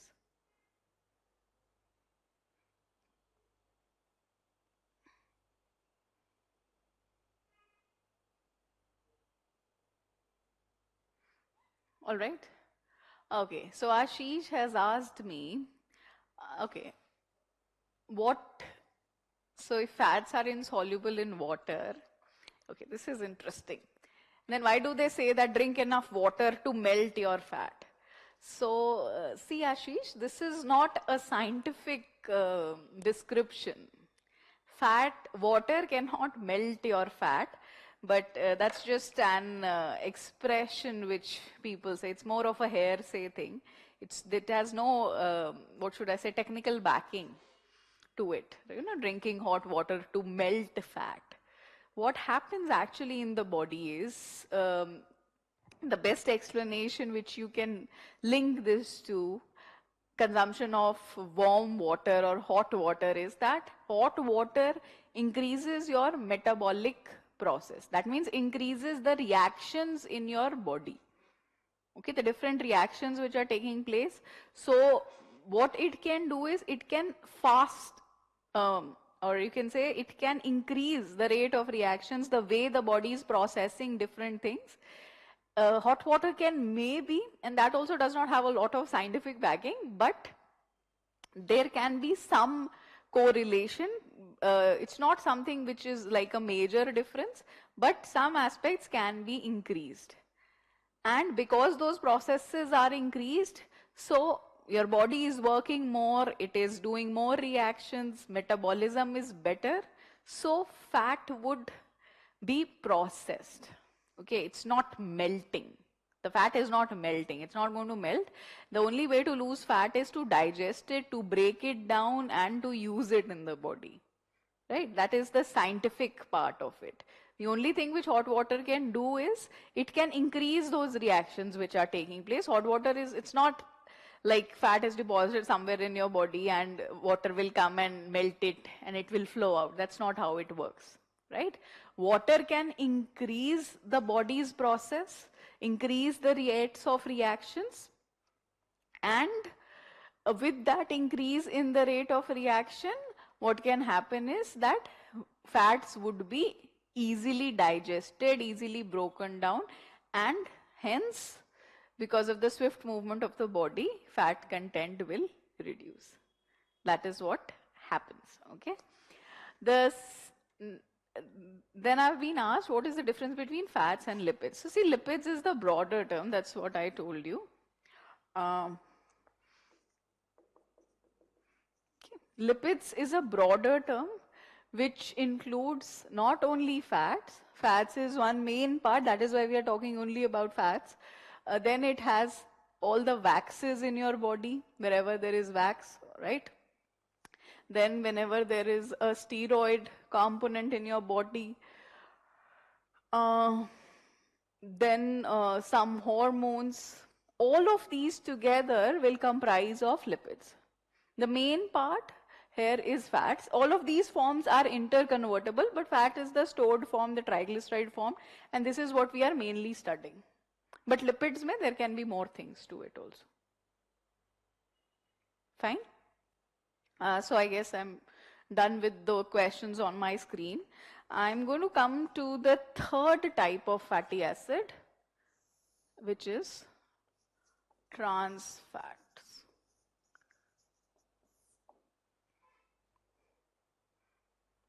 Right? So trans fats are present naturally also in some of your animal products, like milk has some amount of trans fats, very small amount, 2.5%, but it is still there. Mostly when we're talking about trans fats, we're talking about things like these, the chips, the cupcakes and donuts, all those processed food items or artificially created trans fat is what we are mainly discussing. What is happening is, imagine this unsaturated fatty acid. We take an unsaturated fatty acid. So all your vegetable oils, your refined oils, all of them come in unsaturated category. So we take one of these unsaturated fatty acids and in the lab, industrially, artificially, we break this double bond. Okay, we break this double bond and instead of this, we add hydrogenation. We do hydrogenation or we add hydrogen. So what we have done is we have changed this saturated into an unsaturated fatty acid into a saturated form. Okay, but we've done this in the lab. What will happen is that the vegetable oil which was liquid, now it is changed into a solid form. So we've changed its form. The most common example I will give you of this is the formation of Vanaspati ghee. So you might have heard about Vanaspati ghee. Dalda is one very prominent brand which sells Vanaspati ghee. So this Vanaspati ghee is actually your vegetable oil being converted into solid form by hydrogenation. We call this process as industrial hydrogenation. So you will see these terms written on different products, if not trans fats. So industrial hydrogenation. Sometimes we also say partial hydrogenation. Why partial hydrogenation? First thing, it should be clear, industrial term is there because we're doing it artificially. The second thing is hydrogenation means we are adding hydrogen across the double bond. Then partial would mean, like suppose I have taken vegetable oil and that vegetable oil has unsaturated fatty acid, but you're not changing all the unsaturated fatty acid which is there. So what we can do is we can change 30% of that. We can hydrogenate 30% or 50% or 40%. So we say use the word partial hydrogenation. So different food products can have different levels of hydrogenation. The idea is unsaturated is changed into saturated form. It is basically an unsaturated fatty acid still, but it has been artificially taken and its double bond has been replaced by hydrogen and the single bond. That is the idea. Now what you have to understand is why would we want to do it? Okay, if you are doing this process, why are we doing it? See, these trans fats, they have better properties. As compared to the natural oils, they have better properties. They have a better texture, they have a better flavor, and they increase the shelf life of the food item also, and their own shelf life is also better. They do not spoil easily. So that is an advantage which is there. The second thing would be that they would be cheaper. Now just imagine ghee which is coming from an animal source, okay, ghee which is coming from milk and compared to vegetable oil which is being used to make ghee. So it's almost, half the price if we compare it. So this is a cheaper alternative, okay, this is a cheaper alternative and it is also directly coming from plants. So if somebody is like aversive to any animal products, then for them also this could be a good option, right? So maybe you can just write down in one line for trans fats.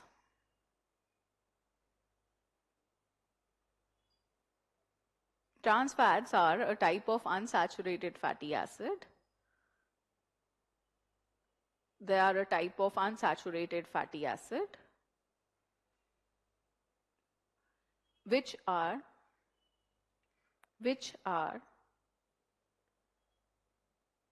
partially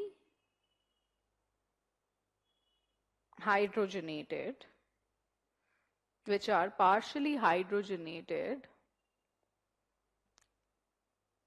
industrially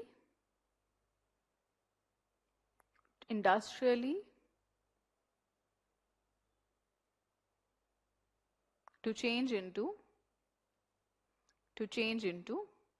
solid forms.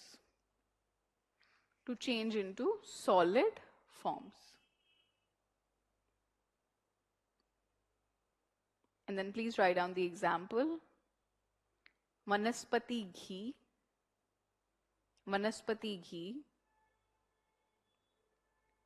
fried food,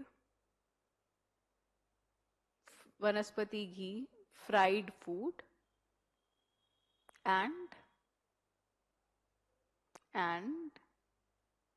certain bakery products.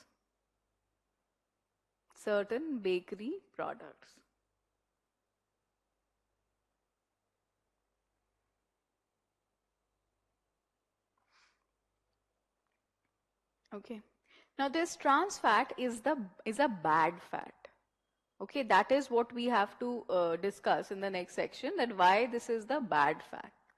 Now for this I am going to do a very rudimentary explanation of a concept of the working of your blood vessels. Okay, this is just to make you understand. I'll take it as simply as possible. So see, this is a blood vessel. It carries blood, so you can say this is say an artery. Okay, we're going to study blood vessels also. So your artery carries blood in the body. So this is blood which is going. So this blood, it is supposed to carry all the different components of food, everything which is transported in the body, it's being transported through the blood. So this blood contains fats also. What happens is, over the passage of time, over the many years in which this fat is going to go through the body, the blood keeps depositing certain amounts of fats. Okay. So the fat is being deposited on the walls of your arteries. Now, just imagine this, that earlier blood was flowing through this whole area. Now the area for the blood to flow has reduced. Because of the deposit, the size of the blood vessel, the size of the artery has reduced. So it is going to flow through lesser area. As it flows through lesser area, what is going to happen is the pressure is going to increase. So we have a condition of high blood pressure or hypertension as we call it. Why? Because the space is less. Less space because of the deposit of fats means the pressure of the blood will increase. Fine. Further, if this deposition keeps happening over many years, what happens is that there can be a complete blockage. This whole blood vessel may be blocked. Right? The whole blood vessel itself might block, and now blood is there, but there is no way for it to go to the other side. Right? This can lead to the risk of different heart diseases. Suppose this artery was supplying blood to the heart. So that means this person can now have a heart disease. In very severe cases, this person can have a heart attack also. Why? Because blood supply is not proper. Blood supply is not reaching properly. And if the arteries of the heart are blocked, then the blood supply to the heart, which is taking all the nutrients, that is obstructed. So what happens in this case, you might have heard people discuss this, that, okay, the person got his heart examined and there is 60% blockage, there is 40% blockage like this. So this percentage blockage, they're talking about the arteries. Okay, the arteries supplying the heart basically. So in this case, we do not have any option, but to there is no way to reverse this. Okay, once it is set, it is set. You cannot remove it. We have different technologies which we use. Like there is this one thing in which what you can do is you can put something inside if it is not like completely blocked. If at that stage we intervene, so we can put a stent here. Okay, so there's something which will press it and keep the passage open, prevent further blockage. So a stent can be put. That is one thing. The other option, if it is say completely blocked, then you might have heard about something which is the bypass surgery. So this area is blocked. I'm just giving you very rough ideas about this, okay? So what we can do is we can create an alternative path to bypass this blockage. Now what is going to happen is blood, instead of going straight this way, it will go this way. It will take the bypass route, right? You have heard about bypass surgeries. This is what they do. There's a blockage, they create an alternate channel and blood flow can be continued, right? So different heart diseases. So we use the word cardiovascular. Cardiac for heart. Okay, if you want me to write this down. Cardiovascular diseases. Heart and blood vessels. That could be there because of deposition of fats. Now, why it was important for us to understand this is that different fats have a different tendency to get deposited. Your trans fats are going to get deposited as the highest probability. If you remember in the beginning of this discussion, we discussed what are the functions of fats. So instead of doing those functions, trans fats do not involve themselves in any of those functions. What they do is they straight away go and get deposited. So they have the highest tendency of getting deposited, classifying them as bad fats. Okay, so trans fats, they will get deposited. That is their biggest problem. So WHO recognizes that trans fats are harmful for us, and they have also issued a notification where they say that it should be banned across countries. A lot of countries have banned these trans fats also because of their negative impact on health. Right? In India, we do not have a ban, but what we have is that we have mandated that you must specify the percentage or the amount of trans fat in a food product. So you can check the labels of different food products which you get, your biscuits or bakery products or any of those, they would have a mention of the nutrient value, and then trans fat amount would also be measured. After this, though not comparable, very less, but saturated fats also, which are, when they're taken in excess, they would get deposited.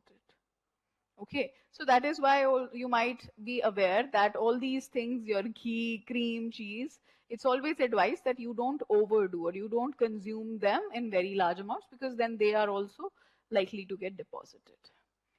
After this, we have MUFA, and the last one is PUFA. So PUFA has the least of these negative effects, and so MUFA and PUFA, your unsaturated fatty acid, they are considered to be the good fats because they are doing all those useful functions which fats were supposed to do. Okay, so I'm not going to make you write anything. This is just this is also something which nobody is going to ask you, but you should have an idea why something is a good fat, why something is a bad fat. If it gets deposited, it is a bad. If it's doing the good functions, it is good. So trans fats and even to some extent saturated fats would be bad, but your unsaturated fatty acids, they would be the good fats. All right. Okay, so this is what you need to know about fats. You need to know the examples. You need to know why something is a good fat, why something is a bad fat, what is saturated, what is unsaturated. You need to have this idea. UPSC also asked one question on this portion. So I'm going to share that question with you. And like you are sending us the queries, I want you to send in the replies. So just reply as A, B, C, D, whatever you think is the correct answer, and solve this question. Until then, let me take this one query, which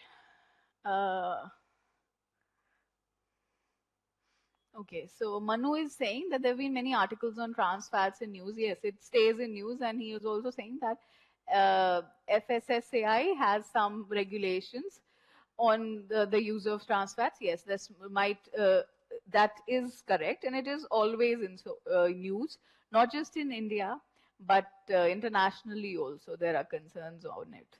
So that is the thing. Why there is a concern that I have explained. Now please solve this question. Does mono, oligo, polysaccharide, they have some common feature? The common feature, Neelam, is that they are all carbohydrates. Okay? They are all made up of same kind of units, monosaccharide. Right? Monosaccharide is the basic unit, just number of unit is different. How many are there, that is different, but otherwise they are all made up of that same type of structure, which is the monosaccharide or the saccharide. Right? So chemically in their structure they are same, just number of unit is different. How many? If there are 2, we will call them oligosaccharide. If 2 are joined, if 20 are joined, we will say polysaccharide. If it is existing singly, we will say it is monosaccharide. Right?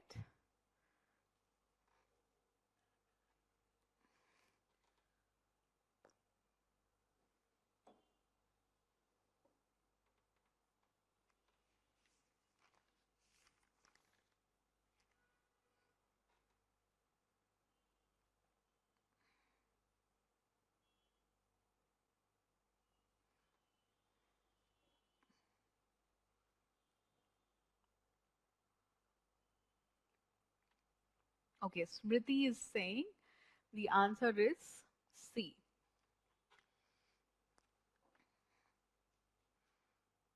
Kumar Abhishek says it should be D. Okay. So, a company marketing food products advertises that its items do not contain trans fats. Okay. So, this is the information we have. Does not contain trans fat. What does this campaign signify to the customers? Okay. So, if you have a product which says does not contain trans fat, what does it mean? First thing, the food products are not made out of hydrogenated oil. Now, trans fats, we know they are made up of hydrogenated oils, or hydrogenated oils are what exactly trans fats is. So, if trans fat is not there, so this statement is correct. Okay, this statement is correct. Food products are not made out of hydrogenated oils. We can come to this conclusion. So, first is correct. Now, please understand this thing also, that how you are supposed to go about when it comes to MCQs. When they have given you options, we have to utilize those options. So as 1 you know is correct, so any option which does not have 1, that cannot be the answer. So we will eliminate this. B option cannot be correct because it does not have 1, and we have identified that 1 should be in the answer.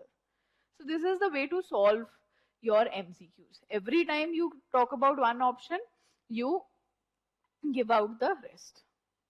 Okay?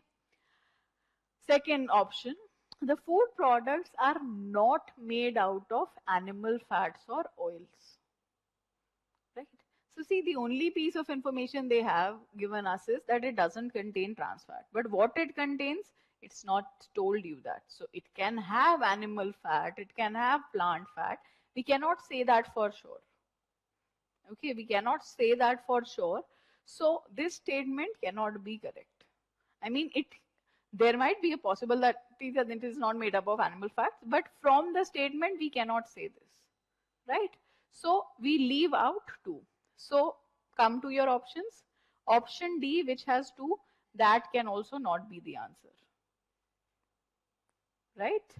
So now we are left with two options. Let's read the last statement.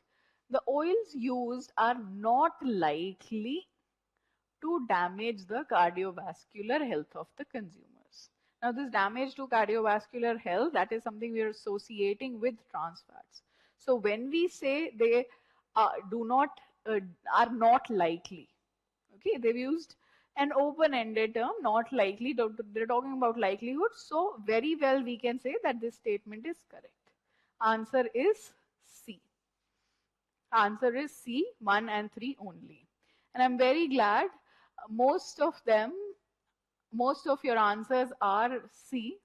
So I have Vishakha, Ashwini, Sonali,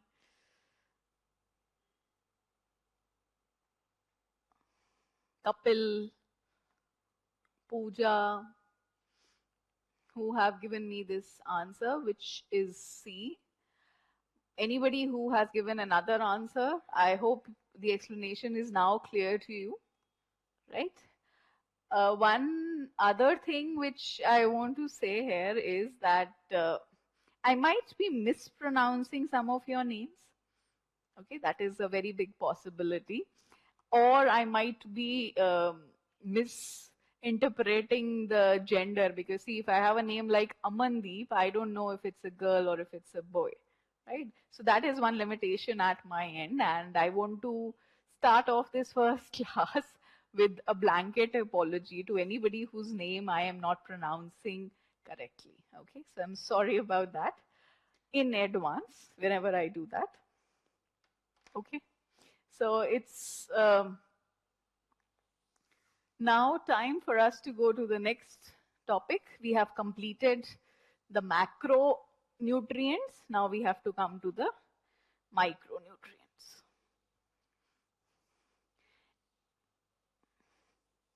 In micronutrients, there is not much to be explained. It is mostly factual. You have to learn, and it's something very basic which you know. Okay, what is minerals, vitamins, their names, their functions, sources, such things are there.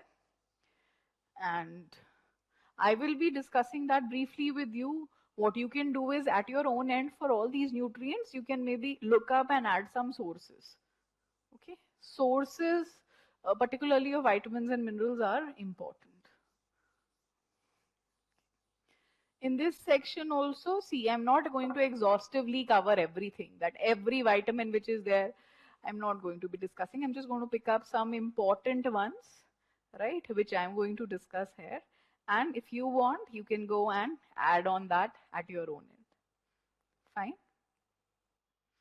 So let's start with these micronutrients.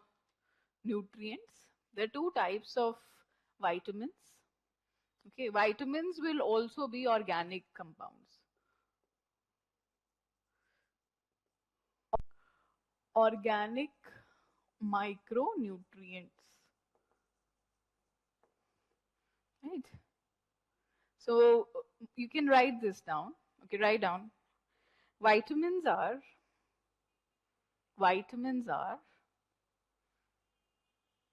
organic micronutrients,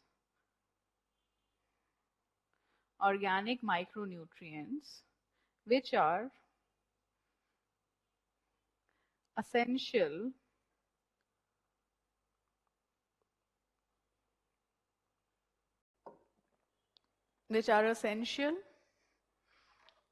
for the proper functioning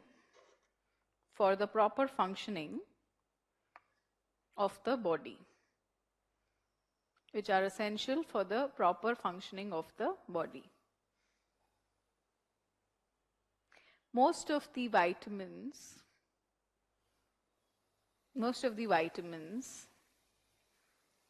cannot be synthesized in the body,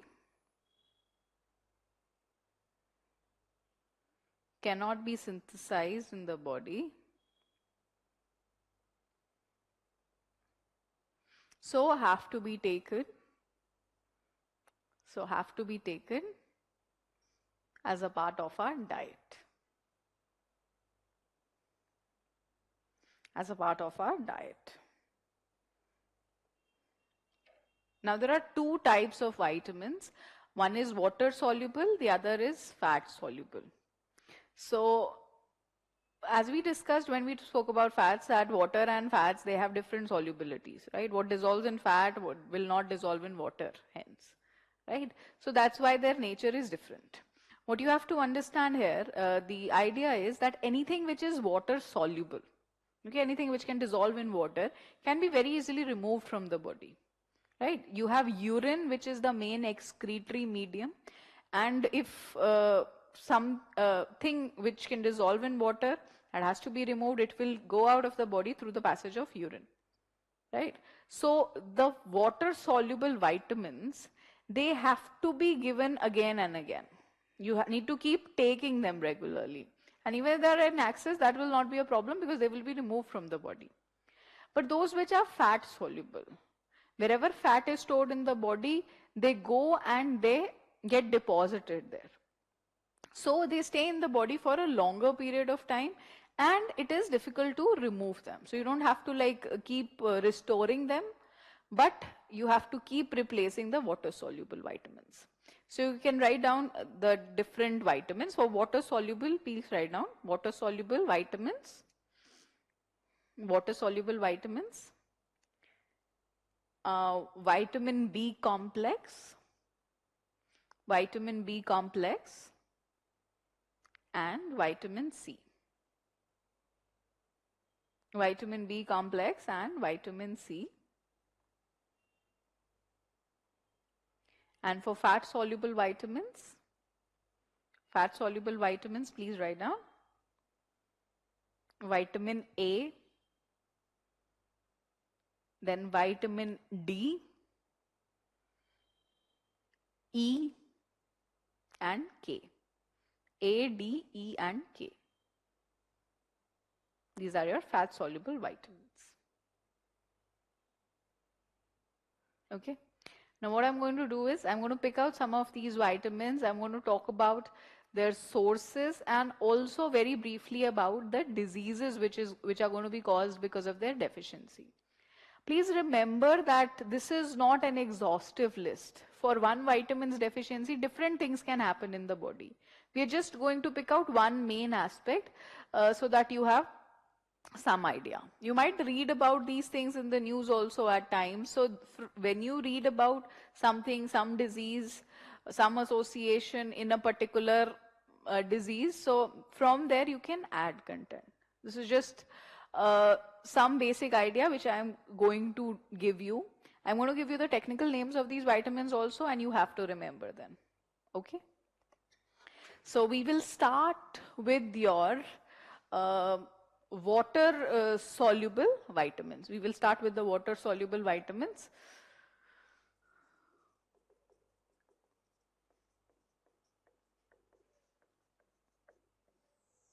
The first one is vitamin B1. Vitamin B1, also called thiamine. Vitamin B1, also called thiamine. Its sources are, please keep writing, milk,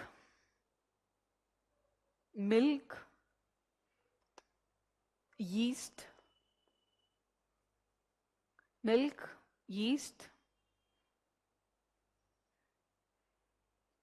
peanuts,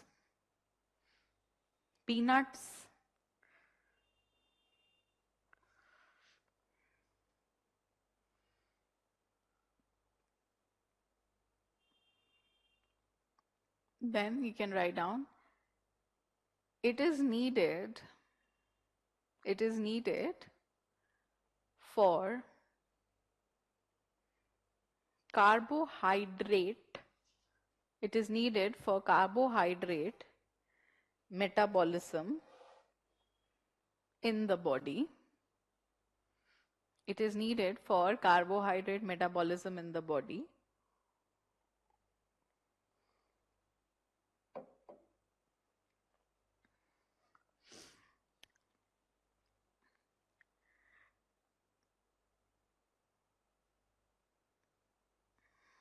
its deficiency can cause indigestion,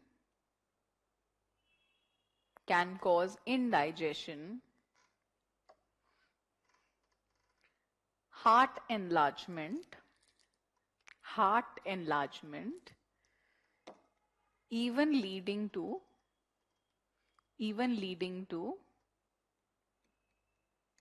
heart failure,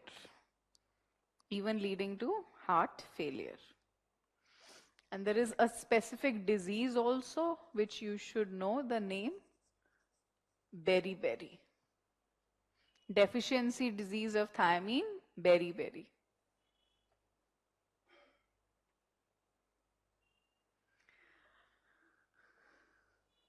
Next is B2, riboflavin.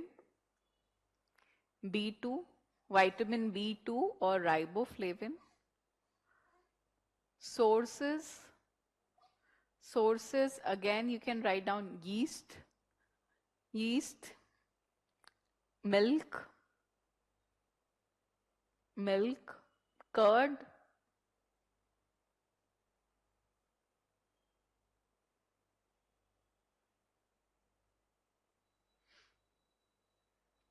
this is needed for cellular respiration.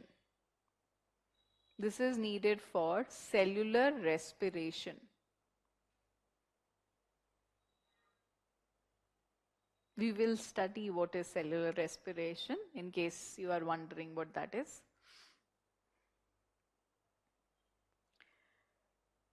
Its deficiency causes a disease called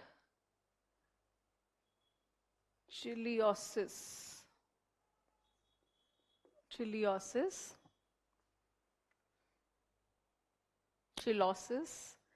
which is developing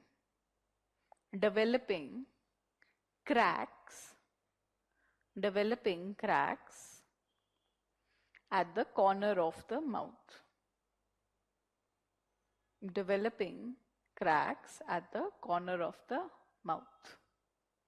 Chiliosis.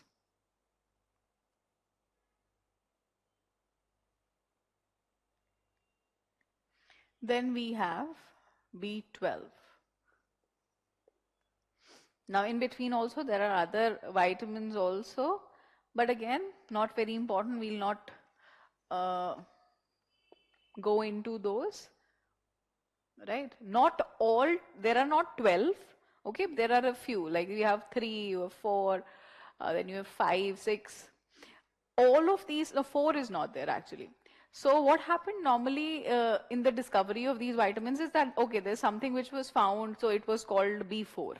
But then later on it was discovered that no, it doesn't qualify to be a vitamin, so it was removed. So like that we have some gaps also. But the important one is this B12. Okay, B12, it's called cyanocobalamin. Yes, you need to know the name. Cyanocobalamin.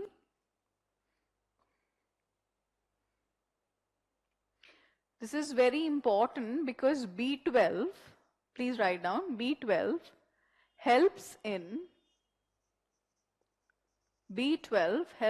the formation of hemoglobin. B12 helps in the formation of hemoglobin.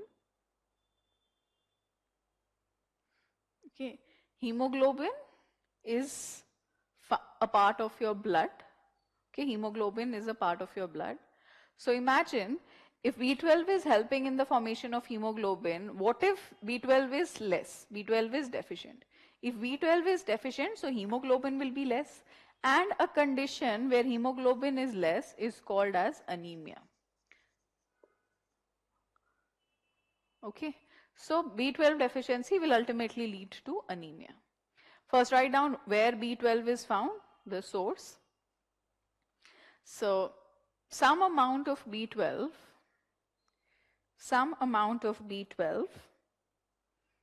is produced, some amount of B12 is produced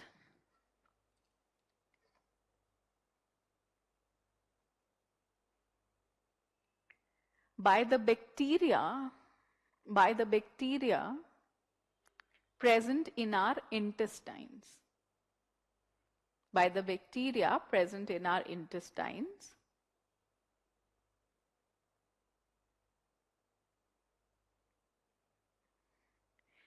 And in our diet, we can get it from meat. We can get it from meat, fish, eggs. Meat, fish, eggs. So see, vitamin B12 is one vitamin which is usually seen to be deficient in vegetarians. Okay, those people who are not consuming meat, they have this vitamin B12 deficiency because there are no vegetables or plant-based sources, prominent sources for B12. It's mainly an animal source only. Okay.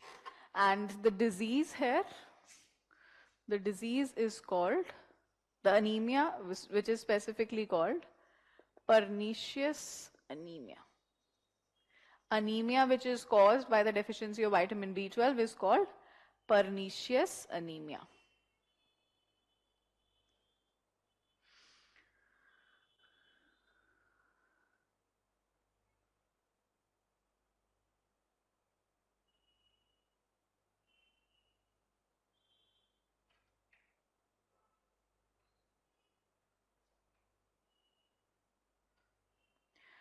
Okay, so in reference to the last question which we solved, Kamlesh is saying that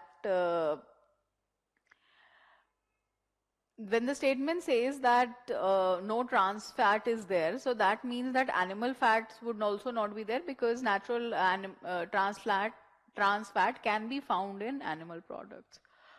See, Kamlesh, this is not a definite thing. Some animal fats can have trans fats, but this is not a definite thing that all animal fats will have trans fats every time.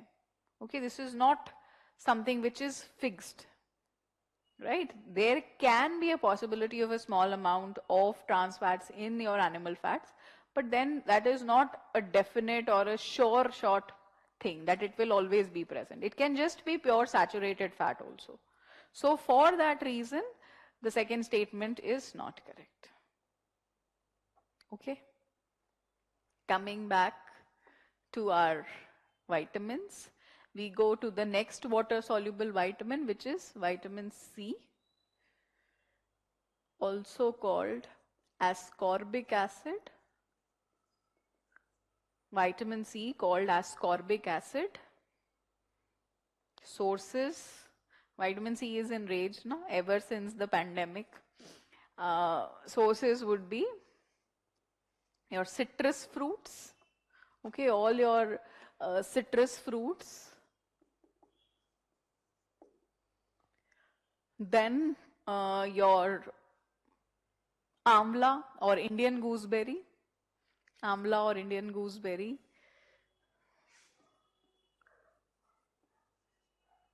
Amla is also called Indian gooseberry. This contains vitamin C. Vitamin C, you can write down. Vitamin C is needed for maintaining the immunity of the body. Vitamin C is needed for maintaining the immunity of the body. We are going to study what is immunity.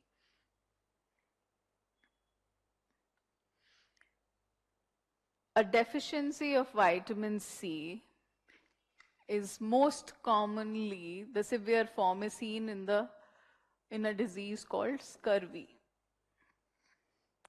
Scurvy.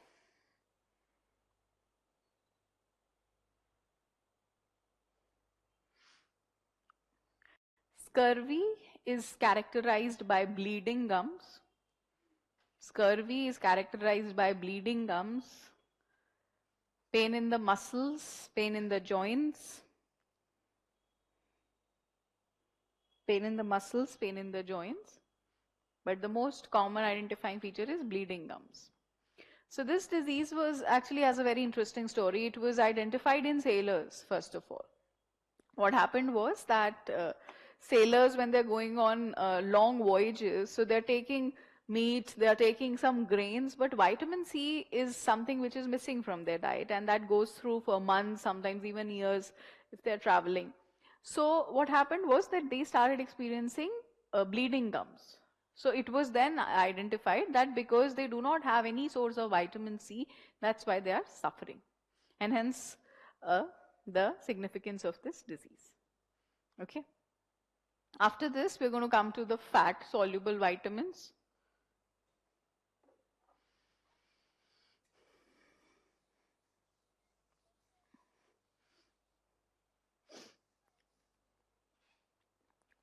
Fat soluble vitamins, starting with vitamin A, which is called retinol. Write down vitamin A, retinol. It is needed,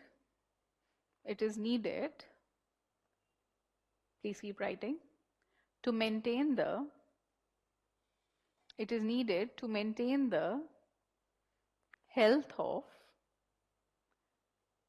your skin, and eyes. Both skin and eyes. Sources of vitamin A: fish liver oil,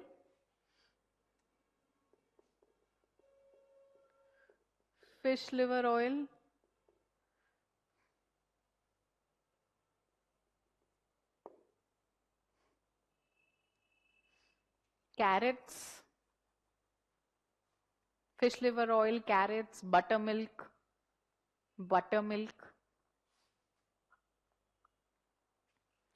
And one of the disease or manifestations of vitamin A deficiency is night blindness.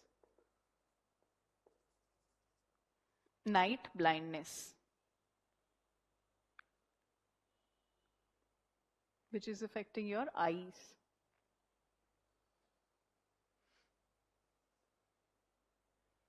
Then vitamin D,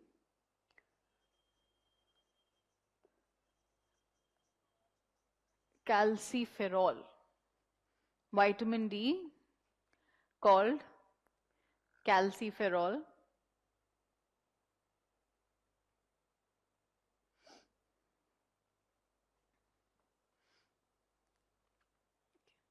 So the source of vitamin D is exposure of skin to sunlight. Exposure of skin to sunlight produces vitamin D. Right? And that is why it's deficient in most of us. So Divyansh also struggled with a personal case of vitamin D deficiency. I also had this problem. I got myself tested, and the normal levels can be up to 100. When you get evaluated from vitamin D, the normal level is supposed to be, can be till 100. And I had 20. Okay. So there are people who have less than 20 points also. 5, 8, that is also the level to which vitamin D falls. And because this is basically supposed to maintain the strength of your bones, so it can lead to some issues with the strength of your bone. Right? The surprising thing is that even in states like Jharkhand, where you are supposed to think that, okay, people there might have a little bit more sun exposure because of a different type of lifestyle which we have here in Delhi. But a survey was conducted which indicated that around 90% of the people in a state like Jharkhand also are struggling with vitamin D deficiency. Right? So that is the thing. Now, what you do is you get a lot of supplements which are taken to maintain this level of vitamin D in the body. As such, there are no food sources which can help in this. So you can write down vitamin D is needed. Vitamin D is needed to help in the absorption of calcium, to help in the absorption of calcium in the bones, to help in the absorption of calcium in the bones. So if this vitamin D is less, so that means calcium will be removed from the body.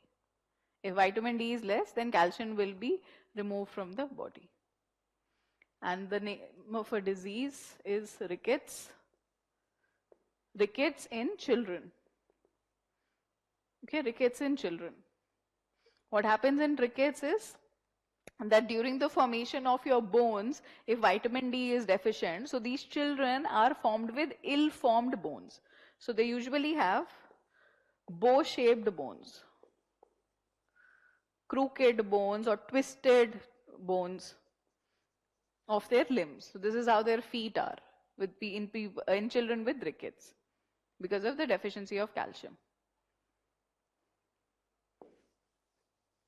Okay, so I have one question from Vishakha. Why is it advised to take calcium tablets with vitamin D as it can flush out with urine if taken alone? Does it mean that vitamin D is soluble in water? No, vitamin D as such is not soluble in water. See, what is happening is the role of vitamin D is to absorb the calcium. So this vitamin D helps the calcium to get absorbed in the bones, right? So the purpose of vitamin D is calcium metabolism. It's not doing anything else in the body. So that is why it is advised that you take calcium along with vitamin D. They are together they're working like a combo. Calcium is basically what is going to be flushed out in the urine. Okay, so if you have calcium levels in the body which without vitamin D, so this excess calcium is what is mainly going to be removed from the urine, right? That is the thing. After breakdown, after metabolism, the body can break this vitamin D down, but it will usually not do that because it is water soluble. So it's together, both these things which have to act, they would go into the bones or be removed. Basically, it is the calcium which is removed from the urine. So that is why we need them together. All right. Going further, vitamin E.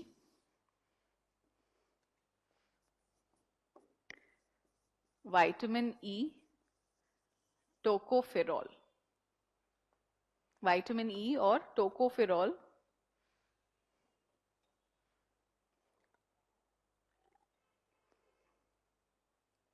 The source is going to be vegetable oil. Vegetable oil is the source. And its deficiency can cause muscle weakness and also a specific condition in which male fertility is reduced. Fertility of males is reduced.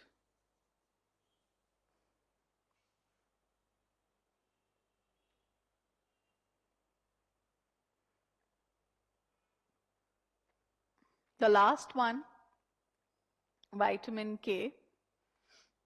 Vitamin K, it is called phylloquinone.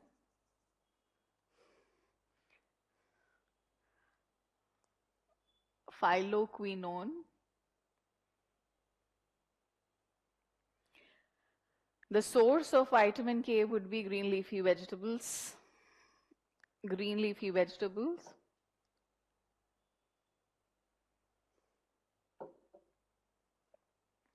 And what it is supposed to do is, it is supposed to help in clotting of blood.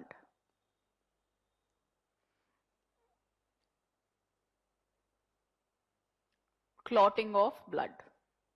Vitamin K helps in clotting of blood. So a deficiency of vitamin K deficiency of vitamin K leads to increased clotting time. Increased clotting time.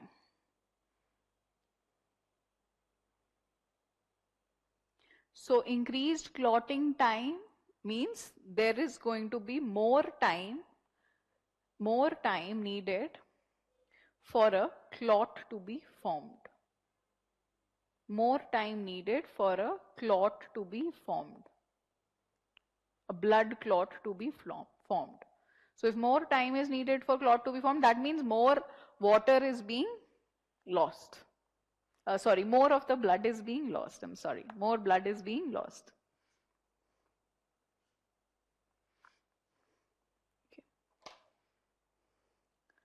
Okay, Abhishek is asking, what if there is an excess of any vitamin? Yes, Abhishek, there is a possibility of having excess, but the diseases of excess of vitamins are a little less. More commonly occurring diseases are the deficiency diseases. I will give you one example.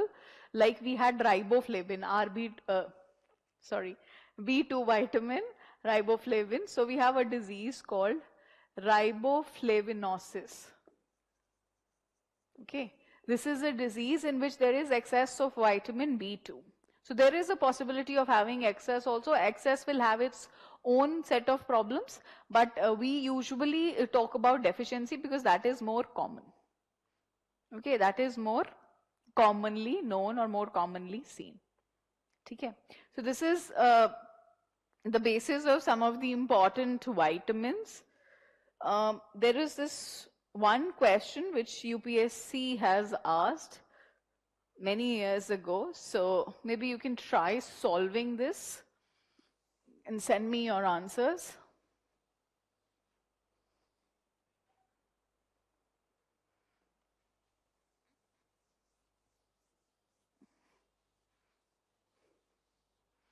Jaideep is saying, why trans fat has the highest tendency to deposit than other fats? It's their structure basically. Okay, we cannot go into the details of their chemistry. What I can tell you is, I did not want to go into this aspect, but there's something called lipoproteins. Okay, so lipoproteins are going to be instrumental in making these depositions. So they are the ones who are helping in the fats to get deposited. So the affinity of these lipoproteins, there are two types of lipoproteins. One is low density. We call these as LDL. Then you have high density lipoproteins, HDL. These low density lipoproteins, they are the ones who are going to be helping in the deposition process, and trans fats have a higher affinity for this. So trans fats form complexes with these LDLs and they get deposited. It's basically in their chemical structure that this works out. All right. Now solve the question.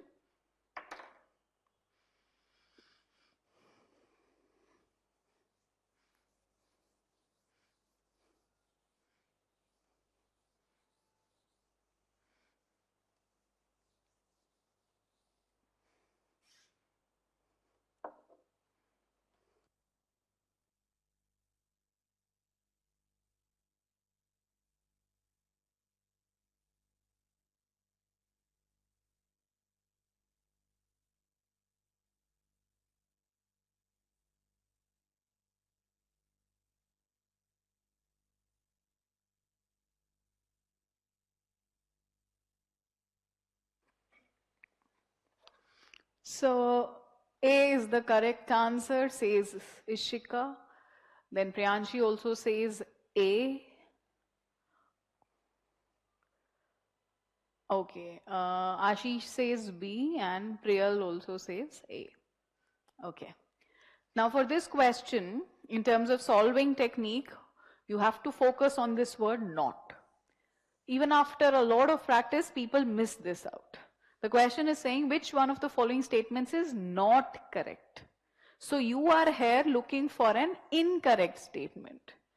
When you are reading your MCQs, when you are reading your questions, reading each and every word carefully is very, very important. Please don't miss this out. Okay? So you have to look for an incorrect statement. This is the first thing which I want to bring to your notice through this question.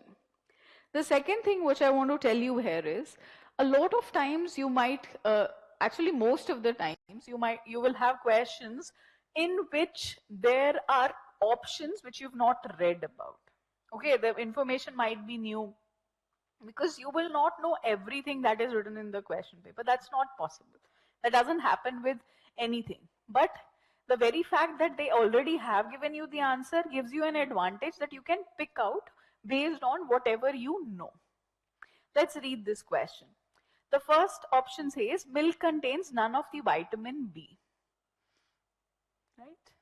Now this statement we know is incorrect. When we wrote vitamin A, when we vitamin B1, then B2, we wrote about milk as one of the sources, right? So even if I don't read any of these, answer is going to be just one, right? There's only going to be one because there are four options, one has to be correct. So even if I don't know anything about the rest of the story, which is there, okay, I know that this is incorrect.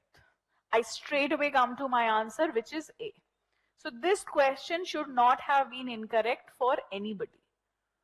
Why all those people who have marked it as D or B, why they are marking it is because they are trying to read these statements and getting confused. Like the last one, vitamin B thiamine deficiency can lead to heart failure. But this doesn't make sense. ये तो सही नहीं लग रहा है. You might think, you might have that feeling that this doesn't feel right. Don't go by the feel. Go by what you know. This you know. This you have written. That milk contains vitamin B. So you know this is incorrect. Hell with everything else. Okay, I'm being a little harsh, but try and be sure of what you know. And this you know. That milk is one of the sources of vitamin B. So this statement is definitely incorrect, even if you have no idea what the others are saying.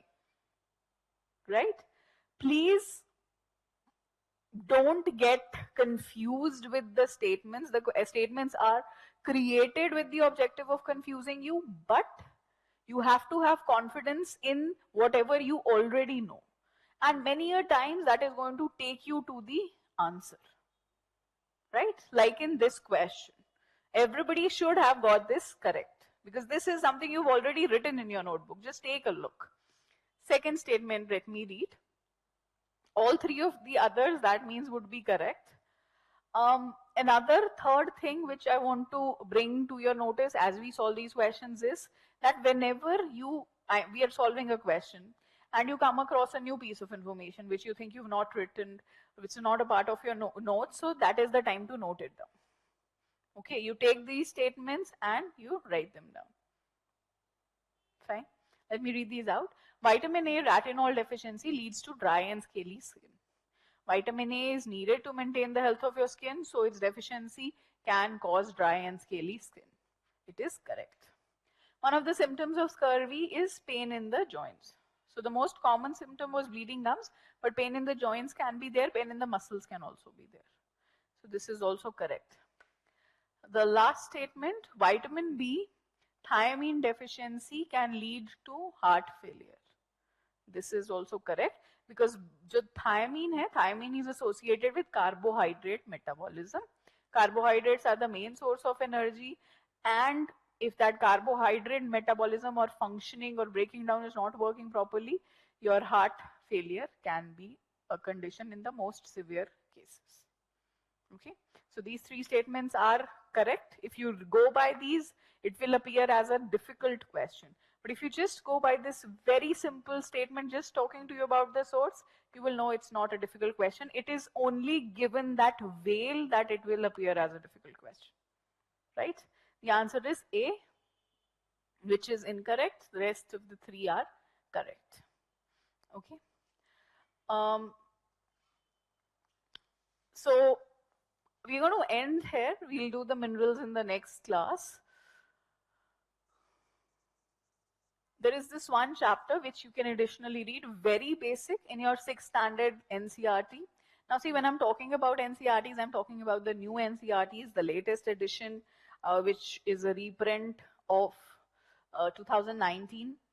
Uh, I will be referring to the chapter numbers based on that. If you have an older version of the NCRT, that's also not a problem. You can read that also, however you're comfortable. But this is the new NCRT I'm talking about. If you don't have these, you have the option of going to the NCRT website and downloading this. Okay, it is all the NCRT books are downloadable. So class 6th, and you have chapter number 2. Okay, this is a chapter on food. Very basic, very simple, but maybe you can read, right? In terms of what we have covered here in the class, you should know each and every word which is there, each and every example should be known to you. And along with this, what you can add is you can add the sources for the vitamins part. Maybe you can add a little bit on the disease portion also if it interests you. But otherwise, what we've done is also good enough, right? For the macronutrient part, you will not need a lot of additional input in terms of its relevance for the exam. In the next class, okay, in the next class, we are going to start with minerals, and after that, we are going to do cell biology. We're going to talk about cell and cell structure, right? Now, what we are going to do is, based on one of the topics which we have covered in the class, I'm going to show you a small video just to add a little bit of animation effect to the class. And in the meantime, if you have any queries, you can ask and we'll see the video, a short one.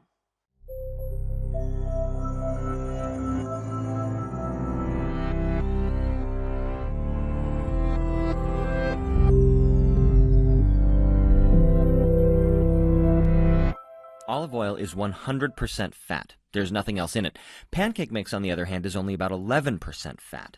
And yet, olive oil is good for you, and pancake mix is not. Why is that? As it turns out, the amount of fat we eat doesn't impact our weight or our cholesterol or our risk of heart disease nearly as much as what kind of fat we eat. But let's back up. What is fat? If we were to zoom in on a salmon, which is a fatty fish, past the organs, past the tissues, into the cells, we would see that the stuff we call fat is actually made up of molecules called triglycerides, and they are not all alike. Here's one example. Those 3 carbons on the left, that's glycerol. Now you can think of that as the backbone that holds the rest of the molecule together. The 3 long chains on the right are called fatty acids, and it's subtle differences in the structures of these chains that determine whether a fat is, let's say, solid or liquid, whether or not it goes rancid quickly, and, most importantly, how good or how bad it is for you. Let's take a look at some of these differences. One is length. Fatty acids can be short or long. Another, more important difference is the type of bond between the carbon atoms. Some fatty acids have only single bonds. Others have both single and double bonds. Fatty acids with only single bonds are called saturated, and those with one or more double bonds are called unsaturated. Now, most unsaturated fats are good for you, while saturated fats are bad for you in excess. For saturated fats, the story pretty much ends there, but not for unsaturated fats. The double bonds in these molecules have kind of a weird property. They're rigid. So that means that there are 2 ways to arrange every double bond. The first is like this, where both hydrogens are on the same side and both carbons are on the same side. The second way is like this. Now the hydrogens and carbons are on opposite sides of the double bond. Now, even though both of these molecules are made up of exactly the same building blocks, they are 2 completely different substances, and they behave completely differently inside of us.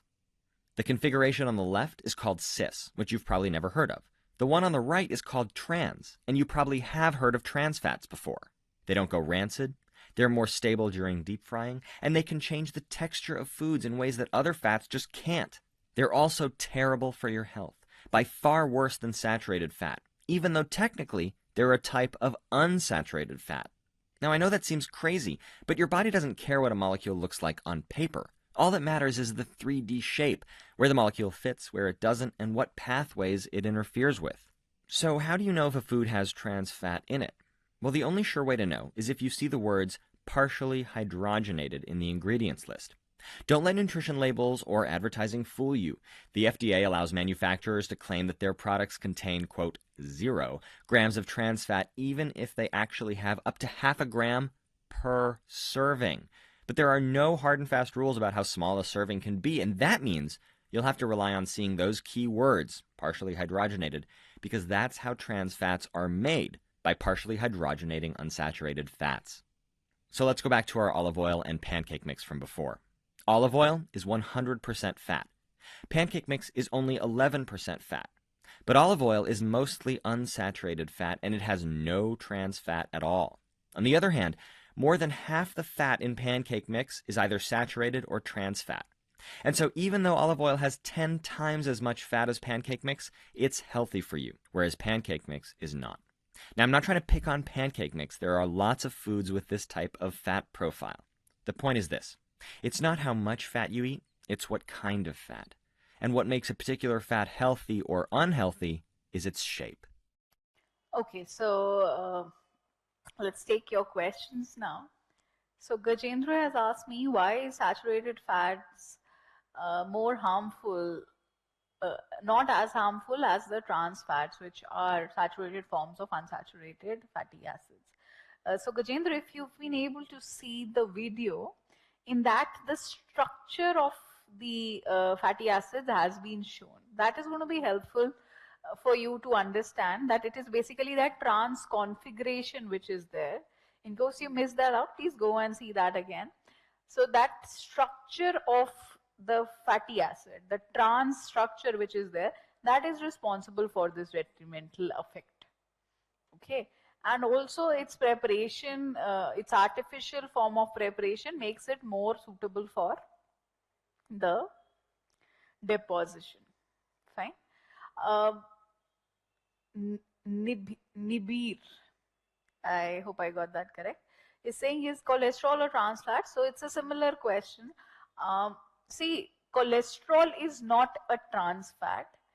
Cholesterol is, it has different roles, but it is the form in which deposition takes place. In your blood vessels, trans fats joining with the lipoproteins are going to be converted into cholesterol and then get deposited. So cholesterol in itself is not a trans fat.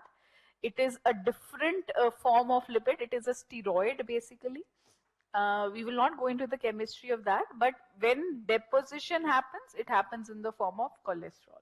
So that's why people who get their lipid profiles done, they check for what is the level of cholesterol, right? Because cholesterol is going to, this trans fat will convert into cholesterol and then get deposited.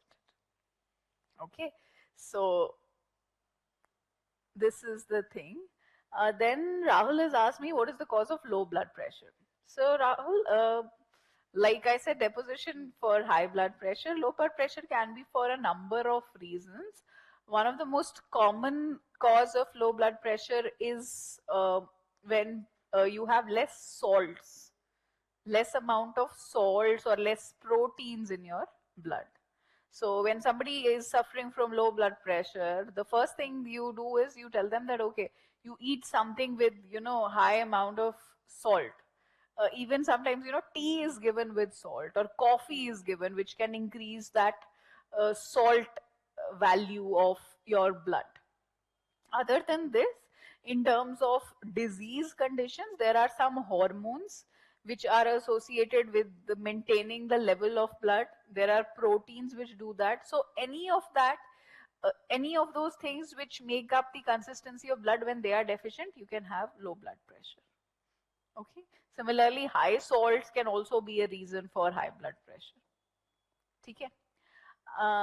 Then the last question I have is from Chetram. He's asked that vitamin K helps in clotting of blood, but also platelets. Yes, it's absolutely correct.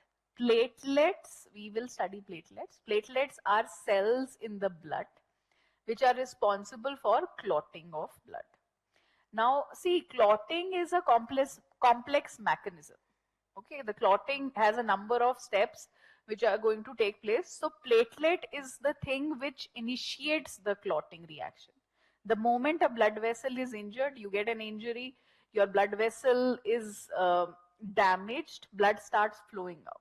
At this moment, the platelets become activated and they initiate the process. A number of proteins are involved in this process, and finally these proteins will form a meshwork or a sieve-like structure, which is the clot. Vitamin K is involved in one of these steps for different proteins to become a clot. In these steps, vitamin K is going to be helping in those reactions taking place, and platelet is the stimulating point which initiates the clotting process. So multiple things are involved in that whole process of clotting.